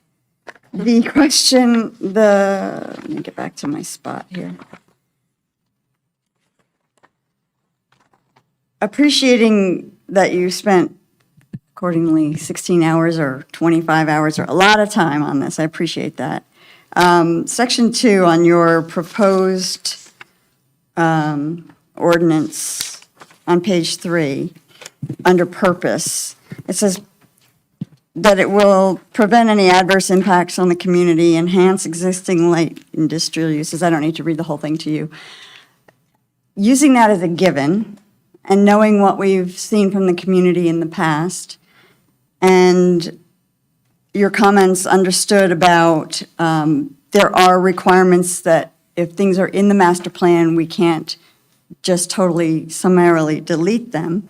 What about is there consideration or is it possible to make these permitted uses conditional? But we did that in a couple of cases. I mean, all of them. Is there a legal reason that you couldn't do that? Mr. Collins, I'm going to ask if you could Well, help you- with that one. It probably is. There's no case law on that subject that I'm directly aware of, but basically zoning has to permit uses, and so usually there's some use that's permitted. But I guess what people often misunderstand is that a conditional use is absolutely a permitted use as long as all the conditions are met. And the conditions cannot be subjective conditions that justify denial for an arbitrary reason. So a conditional use does not change something in the character of being something that a planning board can just deny. If No, somebody meets every condition of a Sure. conditional use, then they must be approved, just like meeting all the other ordinances must be approved. But what Ron said, and it's true, the board in the recommendation of the subcommittee is to take about 4 permitted uses in the category and move them into conditional uses. And that's similarly, took some conditional and moved them to prohibited. I understand that. That's true, appreciate but the consequence of that, I guess what I want to make clear is that just because something's a conditional use does not mean that it can be automatically denied without would- finding a violation of an ordinance. Would it give more leverage to, No, it so what's gives, the purpose of having the 2 categories?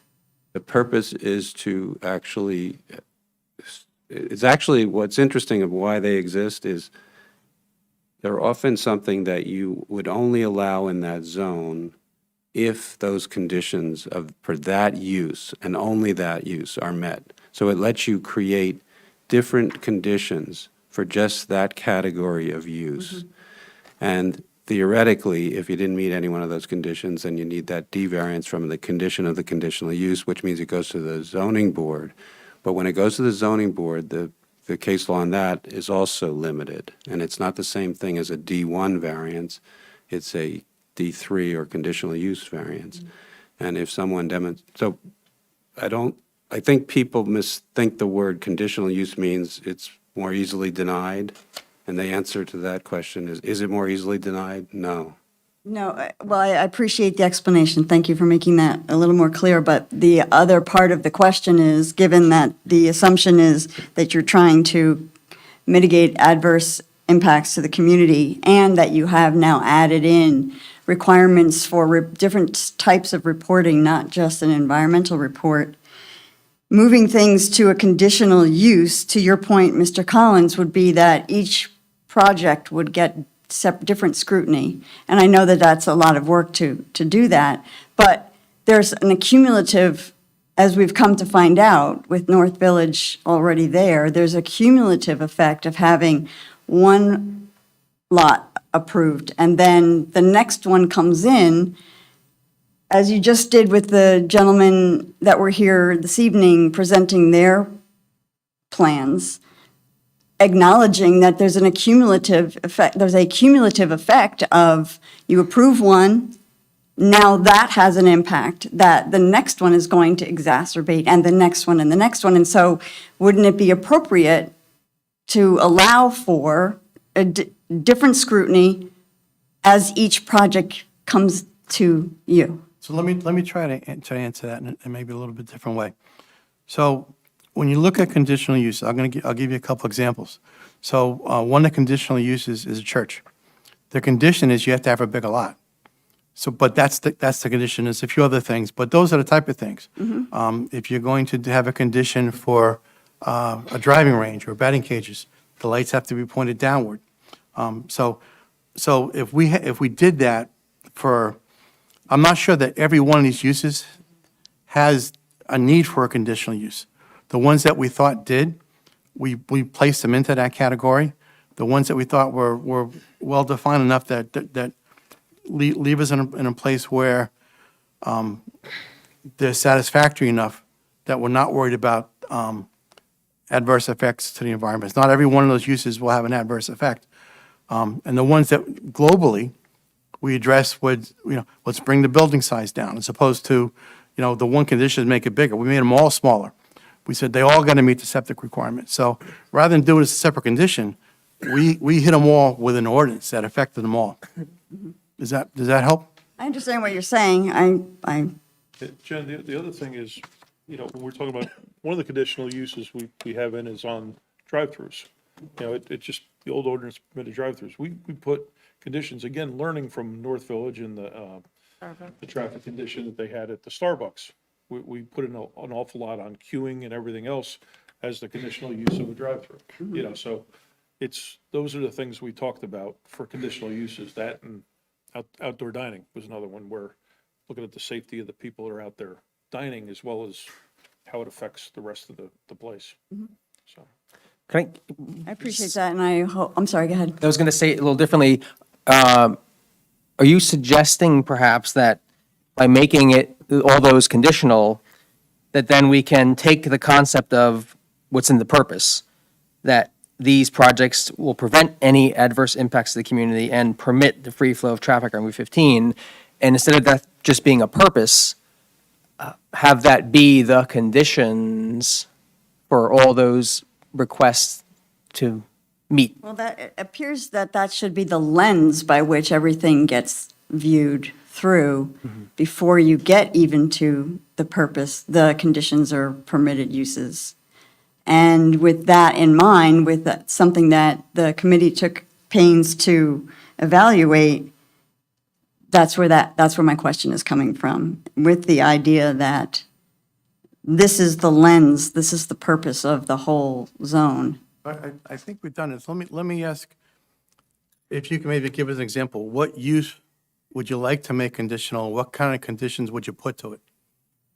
Yeah, I'm 24-hour emergency urgent care. You have one right down the road that we've already heard, and pharmacy possibly. There's one right down the road. There's one on the other side of the road. So are we putting something in there that isn't necessary? Or is your thought that, well, they're not going to put one there anyway because because there's already something there? So that might be something that you leave, but rather move restaurants to conditional use. You can leave the 24-hour emergency care and pharmacy because it's unlikely that someone's going to come with that. But then move some of the things that are a little more egregious, a little more unappetizing, a little more against that purpose statement, and move those out. So you still have some things that are. So again, let me give you a couple examples of what we did. Current ordinance says you can have, right now, unconditional, restaurants with drive-throughs, no conditions. So we said, well, let's carve that out. We're more I concerned with the appreciate drive-throughs. that, and so the we work that moved you back did, to yeah. conditions and gave it conditions. The restaurants, we didn't feel would have an adverse impact based on the size of the building and the other protections that we have there. So the thought process was, and people and the folks in the subcommittee, feel free to disagree with me, is what we left as permissible. We thought there were enough conditions in the ordinance to afford that protection. The ones that we were concerned about, we either made conditions, or in the case of the the hotels and the conference centers, we just said not permitted. Because we just couldn't even find a way to put a condition on that that would make it, palatable Palatable, right. to that zone. Okay. So we did look at that, just. And those types of structures don't fall within the confines of the 25,000 square foot Right, building right. and the, Right. I mean, it didn't make sense anymore with Yeah. with the other changes. I appreciate that. I won't belabor the point anymore. If there's a, May I just jump in, Tom? When the master plan was developed, it was subject to highest, best use, economic, they looked at the economic impacts and the uses at the time, right? Yeah, not necessarily highest and best use, Mike, but they look like, this was an amendment in 2018. So in 2018, there was certain knowledge about the surrounding uses and about the surrounding, the likelihood of North Village occurring. The zone was, amended in a master plan amendment, considering the information available at that time. And so the answer to your question is generally yes. And now it's 2023, and North Village is built, and there's the knowledge of what it is. And so the board is not amending the master plan now. It might, But to the point here, we're. but we're updating the development standards. Step 2 is going to be going back to the master plan. And- So we're going right back to the drawing board, which may Right. stimulate another. Right. amendment. And I appreciate and that's my next question, actually. Where are we with that? When a budget is confirmed from the town council. I've I already guess spoke once with this- that's I've done, mentioned- We can move on to the next phase of what we're Well, doing. have you requested the money? Because I've spoken with Sam, and he said, all you have to do is ask for it. The money's in the budget. You know, it's funny that Sam says a lot of things. I'm not, That right now we have an That's not interim town necessary. manager who is, no, right now we have an interim town manager who has a very full plate. And, he says a lot of things that he. so has the money been he- requested? No, the money has not yet been requested because we have to put in a special application in order to be able to do that. And he does not have the opportunity to do that at this time. So it's on him to do the application. Correct. Okay. I might add, though, I think we need to come up with, solidify the plan too, right? Right. I mean, and that's yeah, part of get the dollar amount- process let me of just what say, we're get the dollar doing. amount too, right? That's the Yeah, thing. We yeah. can't request a budget until we know what the scope is. Right now, we're working on what the scope of work is. Right now, we're working on understanding how the plan is supposed to lay out, what volume of work we need. Then we have to bid that out and get potential costs from that. And then, once we know all of that information, Okay, so where We are can- you in that process? we're right now working on PCD. Right now, we're working on the other zones that we're planning for. We're conducting a search for additional professionals. We are on top of the town center site plan endorsement, which is also a driver of the master plan. We actually, and I was going to mention this a little bit later under other board business, we have a presentation from the Highlands Council regarding water quality management, water quality and management. That's going to be happening on July 17th. At 7 PM. We have so many things on our plate that we have to understand all those moving parts and how they fit in to the scope of the master plan. And then we can, once we compile that data, move forward in the I'm just process. asking the question. So Oh, no, the no, answer I is, understand. we haven't had a discussion yet. We're gathering data. We're still in the gathering data phase. And right now, we're working through the process. I mean, Dean, am I misspeaking here, or? No, I think that the board needs to get their arms around the exact scope and what the costs are going to be and kind of lay that out. Some of the work that Chairwoman mentioned feeds into that, I think. But I think it's really getting our arms around kind of what the scope of work's going to be and, how extensive it's going to be. And I think that's where we'll get a number, and that's where the town manager can work on the funding side of it. But it's a significant amount, it's a heavy lift, it's a significant amount of effort and time. it's not like the master, it's expensive, so your point, getting more data now. Yeah. And streamlining it to give it, to a revised master plan with some focus is, that's important, and just to do it over itself, it's a long process. It's not Right, something you're gonna write in 30 days, 60 days for $10,000.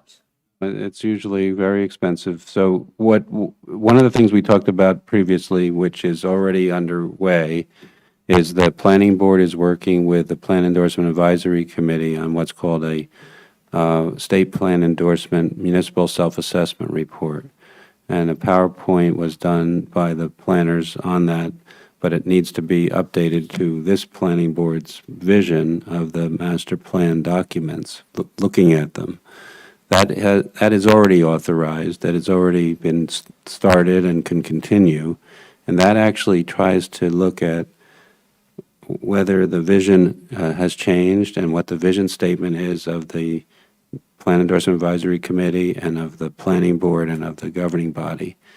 That will help the board and the PIAC, it's called, assess. PIAC, did you say? Yeah, Plan Endorsement Advisory Committee. Thank you. It's an acronym that, I don't know why they always use acronyms, but they do. Those people are appointed, Mike Mistretta and his firm have a PowerPoint that they can update and start working with this PIAC and the planning board about, probably be joint meetings of those two bodies. And doing that, it doesn't amend the master plan, but it helps you assess how much of the master plan do you want to revise or amend, and then perhaps input that to inform the manager and the council. How much of a lift do you want to do? Do you want to do a whole new master plan, which I think I've explained before. I've heard numbers, but they can cost $150,000 to $250,000 to do a whole new master plan. To amend a master plan in segments, and that's not a bad thing to do, that's authorized by the municipal land use law, can cost less. So, but the board will be working on that. Well, And this meeting is not about that, but Well, I'm not trying to stop the question. I just want to help the board feel comfortable that that's your document. The master plan is your document. It's your living document. You get to change it. And they have the discretion and the freedom and the authority to do that. And they will, but it takes time. Yeah, I think I want to point out that to Dean's point, in order for us to get as he put it, our arms around it, I mean, if we're just looking at what was done with the PCED, that the point that we're at now is what, we're a month in, 2 months in, how so, and then this still has to go in front of the town council, then it's got to come back to us. I know the process, yeah. So that process of getting our arms around it is unfortunately what has to happen before we can sit there and say, okay, now we can go and bid it out, because now we understand what it is, we can bid it out, and then get a price tag for it before we can request what those funds are going to be. So I'm not it could be. criticizing, I'm Oh, just no, trying to find I'm out just where trying we to put out the stand. timeline, that it could be several months before we actually do make that request for those funds, because the likelihood is we'll have a new town manager before we actually are capable of making that request, because we're still in the information gathering phase. So, I want everybody to understand that, yes, it's in the works. We're working on it. We're understanding it. We're moving forward with it as we are dancing as fast as we can, as my mom used to say. I had one more question about the review of the zone, and I assume that this is the process you're going to use for the other two. Are there two more zones? Actually, One? there's 3 zones. Three. So we're going to look Okay. at the Economic Development District. We're going to look at the PDRM1 and the PDRM2. Okay. We've already looked at the PDRM1 I in the thought so. Economic Development Okay. District, so we'll relook at those, but we're not going to dive as deep as we did on this one. Okay. Again, we're constrained by time and by money. Probably when we get to PDRM2, we might take a little deeper dive there, Okay. because we haven't looked at that one yet. Thank you. One, and then this will be my last question. Is there consideration or prohibition from allowing or prohibiting chain-type restaurants in the zone? There's no authority in law to pick the company or the tenant or the business. Okay, I thought, I'm probably mistaken then. I thought that was the case for Town Center. No? No? Okay. No. Thank you. Zoning could be a thing. zoning can't determine the tenant or user or the brand. That's me. This is you. Okay, thank you.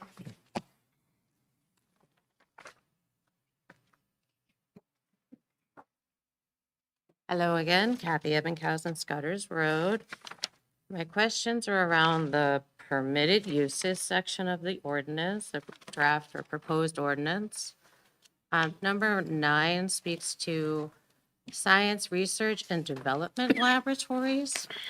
And I wanted to know if we could clarify or if there was any thought about animal testing and if that would somehow be in scope, because that's the first thing that came to mind when I saw number 9. Not sure if that's something we'd like to permit here. So, we did not look at that per se. This is something that was in there. I guess I'll just speak for myself. I thought for typical science and research development laboratories, we have like water testing laboratories, that type of stuff. I don't think we looked at it first. Here's all the possibilities that could fall into that. That was something that was there originally, so we left that one alone. We have an opportunity to clarify it, if there's an opinion one way or the other to allow for something such as animal testing in our town. It's something, yeah, so, yes, there's an opportunity to look at that. I'm at this stage, though, but, I'm not sure. That may be more for a master plan update. Are you suggesting that just that one is sectioned out, carved out? Is that what you're suggesting, or? I mean, when I read it, that was the first thing that came to my Yeah. mind, and it Yeah. seemed, I mean, in my personal opinion, I would prefer that not to be completed. I understand there is a need for it in some capacity. I just don't know if that was something. When you think about testing, everybody's got their own conscious or unconscious bias for what that actually means, right? And you may have thought about it as in water, and somebody Right. else might perceive it as animal. Absolutely. I mean, it's just an open opportunity that I thought I would call attention to. If there was an opinion one way or another at this board There's regarding that topic. there's a current occupant out there that does research and development on product. So and that was my thought on it. Was that Yeah, I don't think we saw And it. that's applied again to- another Yeah. unconscious or conscious bias. Everybody has a different thought when you hear laboratory, right? And there's nothing wrong with that. It's just we have to be mindful and conscious of that. So let me suggest something. Is there a chance to reconsider? Yes. At this stage, the subcommittee work is done, and we're turning over our recommendations to the planning board. So this is something that, as a planning board, we thought we could find the right way to carve it out, then the possibility's there. Okay. Some more wording? Yeah. Yeah, I mean, you gotta be careful with that, because you could easily, not that that's not a valid concern. Right. Because you could say environmental testing. Right. We're testing hazardous substances, water all day long over our aquifer, right, as an example. But as you try to narrow, or once you start picking and choosing, you start losing your flexibility and/or I start to agree. become subjective, right? So I don't know what the wordsmithing around that would be, but Well, if you want to prohibit animal testing, you could have a prohibited use of animal testing. I don't think, well,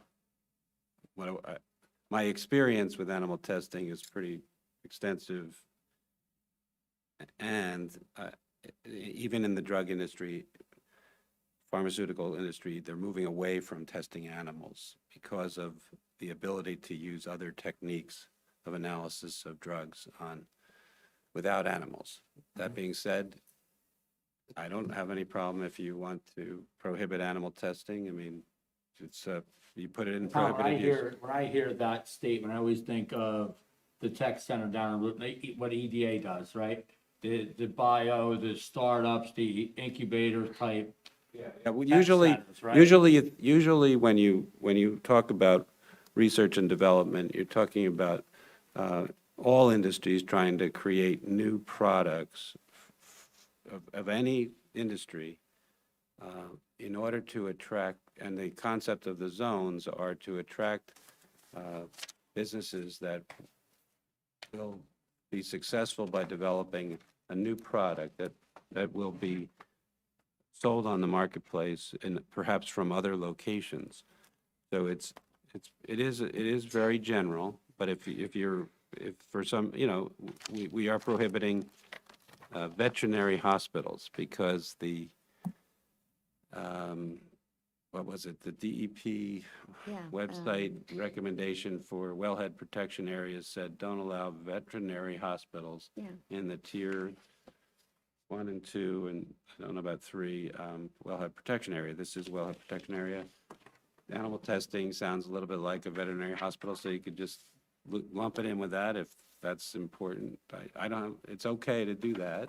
Well, it's just one example, the first example that came to mind for me. I mean, you could take it the next level and think about Elon Musk and what he's doing. From what I understand, they're talking about implanting chips into humans. Do we want that here? That would be considered a laboratory testing environment. I mean, we could take that anywhere. The point is, it's general, right? So perhaps there's an opportunity to rein it in a little bit. Otherwise, you may invite animal testing and human trials. Who knows? So help me out if you can. So if we were to prohibit animal testing, does that satisfy what you're suggesting, or is there more to it that we need to be thinking about? How would you word it, is I guess where I'm coming from. With the caveat, this is just for this, near term, short term, not the master plan redo. Yeah, I would ask that question of all of you, right? I'm only one individual that happened to think about animal testing and now human testing, human trials, right? There are many other things that could fall into that category. I think we'd be doing ourselves a disservice to keep it so general, and also a disservice to focus on Why don't we just put one limited specific or thing. subject to, like, put some language in there that it limits or is subject to some, this way you put a qualifier in there, a general qualifier versus getting specific, because your point's well taken. It opens up a universe of, Who knows what? right, but so, Who knows I don't know, what? Tom, you're, I can't think of that broadly. Could you As- insert but I the can- term bioethical considerations? No, you've got to pick a use. And the use that you said works. You could say no animal testing. yeah, but that's just, I think the I point was don't make think this you for a can, specific this other example, how idea, I just got to give you an example. No human testing. Human testing takes place, we may not like it, everywhere. But do we want it here? It's not a place. It happens in your existence. You go to a doctor's office, they ask you if you want to test on a drug. Human testing is regulated, highly regulated, but it's everywhere. Yeah. Every person in the United States could actually be asked to do human testing. Hopefully, they actually get asked and consent to it before they do it, okay? So it's not, so you don't regulate, you're not gonna, it's not a zoning issue. Would you say no drug companies? Don't say no drug companies. That's too broad. You already prohibit the discharge of hazardous materials from any facilities. You already regulate that. Adding animal testing to the prohibited uses works. Adding no Elon Musk creative chips, no, don't go there, okay? That's not. No chipping people. We're not, it's not gonna work, okay? It's just it's too discriminatory. I'd love to discriminate against him, but we gotta focus on uses. That's what we're focused on, uses, Okay. Certain not prohibit- social certain practices. uses. What? Why don't you limit the word, why don't you put a word in front of it? No, you have to list, Certain, list the uses you want to permit and list the uses you want to prohibit. You have to define it. And this one has enough analogy to veterinary hospitals that saying no animal testing works. I'll take it for now. To move on to use number 11, pharmacy. It appears the way number 11 is written, it's speaking about retail pharmacies. And if that's the case, then we probably should make that distinction versus like an automated pharmacy where machines are doing their thing and shipping pharmaceuticals to end patients. I just thought that was a point of clarification there. Because they're two very different things. I guess, is there a concern with the latter if they're not using hazardous materials? Right? I mean, in general, I'm just saying it out loud, like. Question is, what yeah. was the intent? Because it could be, I read it as retail, but it doesn't say that. Right, so- right. See, but when I hear you say it, and Kathy, and maybe this could be me, so if it is, I apologize. I think both examples are retail. One, you go in the store, you buy it. One, you buy it online, and it gets sent to you. Yeah, that's not a retail pharmacy though. Okay, so, Yeah. you know, what we were thinking when we did this was a box store type retail. And I know that there are some in town, but there, you know, maybe someone on the other end of town that's got to drive all the way up to CVS would appreciate having something a little bit closer. That was the thought process here. Yeah, then we should say retail pharmacies. That's my only point. There's a point of clarification there. It sounds like that's what we're trying to say. One is a retail pharmacy, what you described, the other is not. Okay. You could add the word retail pharmacy, it doesn't matter. I think it probably means retail pharmacy, but That's what I thought as well. Okay. Number 13 seems to be either overlapping or duplicating number 6. They both reference indoor recreation. Was that intentional? Or is that just an oversight? Let me take a look at number 6. Indoor. So 6, I have indoor theaters, indoor cinemas, or indoor recreation areas. It's a duplication. We could just strike It's it. just a, from- it's just a more definitive. Right, so we Use of strike it from what 6. recreational areas are. Right, if we strike it from 6, I think what's left in 11 provides a better example of what we're looking for. So you think it's appropriate to have it in both numbers? I mean, I don't want to speak for the board. I mean, that's something that we should take under It's consideration. just a question, is it a duplication or not? Yeah, I would say yes. Corrected?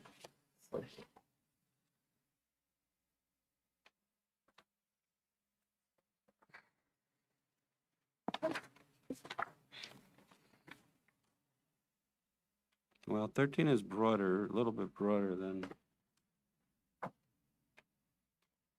You can combine them, yeah.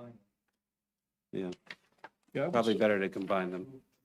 Yeah, I think probably maybe Cinema's combine not them. in 13, and I think you wanted indoor cinemas, so, Mhm. An opportunity for additional clarification. yeah. But they they could be either way, I mean, I there's mean, nothing to wrong me, it with. sounds more like 6 says indoor theaters, indoor cinemas, and indoor an arcade next to the theater or something, you know, and something like that, where the other one deals with more, you know, basketball courts, tennis courts, things like that, you know. They're kind of different thing, health clubs, gyms, you know, so they are, yeah, maybe the wording can be tightened up, but that's, yeah. Yeah. And then finally, since it's getting late, because you know I could keep going. Number 14 says any use not specified as a permitted use or a conditional use shall be prohibited. That's just struck me as odd, and I'm not sure if that's too strong a language, Tom, but it just No, seemed like. that's actually the standard language in all zoning ordinances in order to capture that if it's not permitted, it's prohibited. So And does that, that assume we've thought of everything? no, it does the opposite. It assumes that we didn't really think of everything, but if we didn't list it, we prohibited it. And that's usual in most zoning ordinances that I would say it's in every, well, nothing is perfect. It's in most ordinances because that's the way to make sure that something that is not intended to be allowed or within the scope of the list. In legislation, when you write a list, the list can be interpreted as excluding those things not listed, and that makes sure that if it's excluded, it's prohibited. So that's Purposely excludes anything listed. and that's the goal of legislation and ordinances when you do a list like that. Very good. Thank you. Again, just to summarize what I thought I heard. So you'd like to see animal testing prohibited. You'd like the pharmacy to be clarified as retail pharmacy. And we'll fix the indoor recreation so it's not duplicative. Got it. Thank you.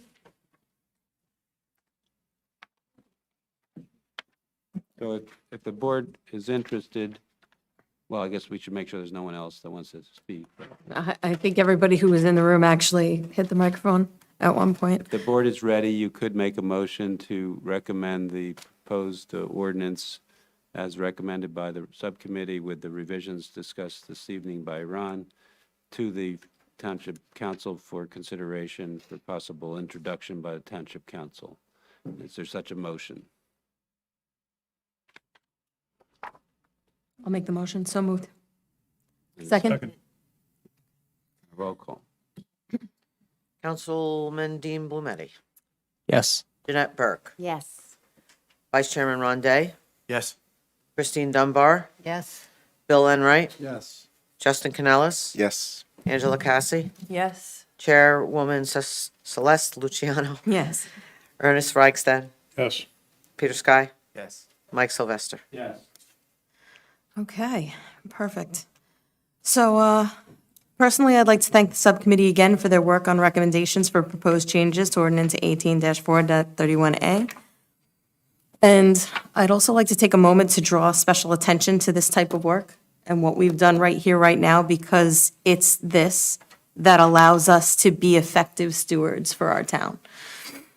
We're charged with creating a balance between our environment and economy. And what we're doing here is what's important.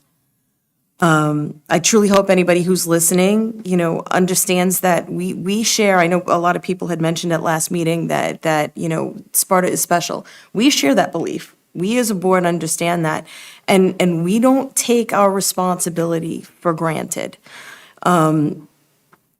We want the opportunity to improve our town, to be in charge of this process, to be helpful in this process, to be impactful of this process. It's the reason we volunteered. And I think that what we've done here is a huge step in that direction. So thank you again to the subcommittee. Thank you again to the board. And I think we can finally move on to other board business. I'm going to cross my fingers and hope no, but does any member of the board have anything they'd like to mention? I know we have one item proposed on the agenda, but if there's anything else that anybody would like to discuss, we'll open it up. Okay, very quickly and briefly, I'm going to again mention that there is a joint special meeting of the Town Council and the Planning Board on Tuesday, July 18th at 7 PM here at the Town Hall. The purpose of the meeting is to attend a presentation of the Highlands Council that focuses on water quality and management. Okay, now in front of us, we have the matter of accepting the contract from ACA LLC as it pertains to the RFQs and search for planning board professionals. I believe it's just a motion at this point. Okay, to accept the contract as it is, or is there any discussion? We have a motion on the table to accept the contract. I'll second it. Okay. Now it could be discussion if we wanted to. Okay, now if we, any discussion, I just want to say that if the discussion has to do with the terms of the contract, that has to be done in closed session. But if it's just generalizations and understanding the logistics, we can have that as open discussion. Last meeting? Yeah, we had discussed the potentials of utilizing Steve Levinson and his firm for the professional search. Any other questions or discussion? Okay, I guess we can put it to a vote. I'm going to do roll call, yeah. Councilman Dean Blumeti, Yes. Jeanette Burke, Yes. Vice Chairman Ron Day, Yes. Christine Dunbar, Yes. Bill Enright, Yes. Justin Canales, Yes. Angela Cassie, Yes. Chairwoman Celeste Luciano, Yes. Ernie Reichstad, Yes. Peter Sky, Yes. Mike Sylvester. I'll abstain. Okay. Motion passes. That said, moving to the portion of the agenda where we open the floor yet again to the public for comments and questions not on the current agenda.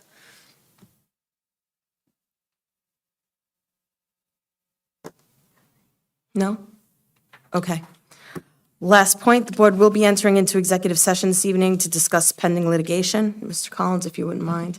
Yes, that's a motion on a resolution to go into closed or executive session pursuant to Sections 7 and 8 of the Open Public Meetings Act to discuss matters of attorney-client privilege communication and pending litigation, the matter of Adon Dash versus the Township of Sparta Zoning Board of Adjustment et al. The matters to be revealed to the public upon the completion of all litigation and appeals and the removal of the need for confidentiality. Is there such a motion? So moved. Second? And a roll call? Councilman Dean Blumeti, Yes. Jeanette Burke, Yes. Vice Chairman Ron Day, Yes. Christine Dunbar, Yes. Bill Enright, Yes. Justin Canales, Yes. Angela Cassie, Yes. Chairwoman Celeste Luciano, Yes. Ernest Reichstad, Yes. Peter Sky, Yes. Mike Sylvester. Just announce for the record that the board will not be taking any action after this closed session this evening. Yes, we'll simply adjourn. I don't think so. Madam Chairman, do you want the planner or the engineer? I don't need them, but, No, I think we're fine because you're just updating us on the litigation. right. Okay. Good night, everyone. Thank you, gentlemen. Thank you. Thank you.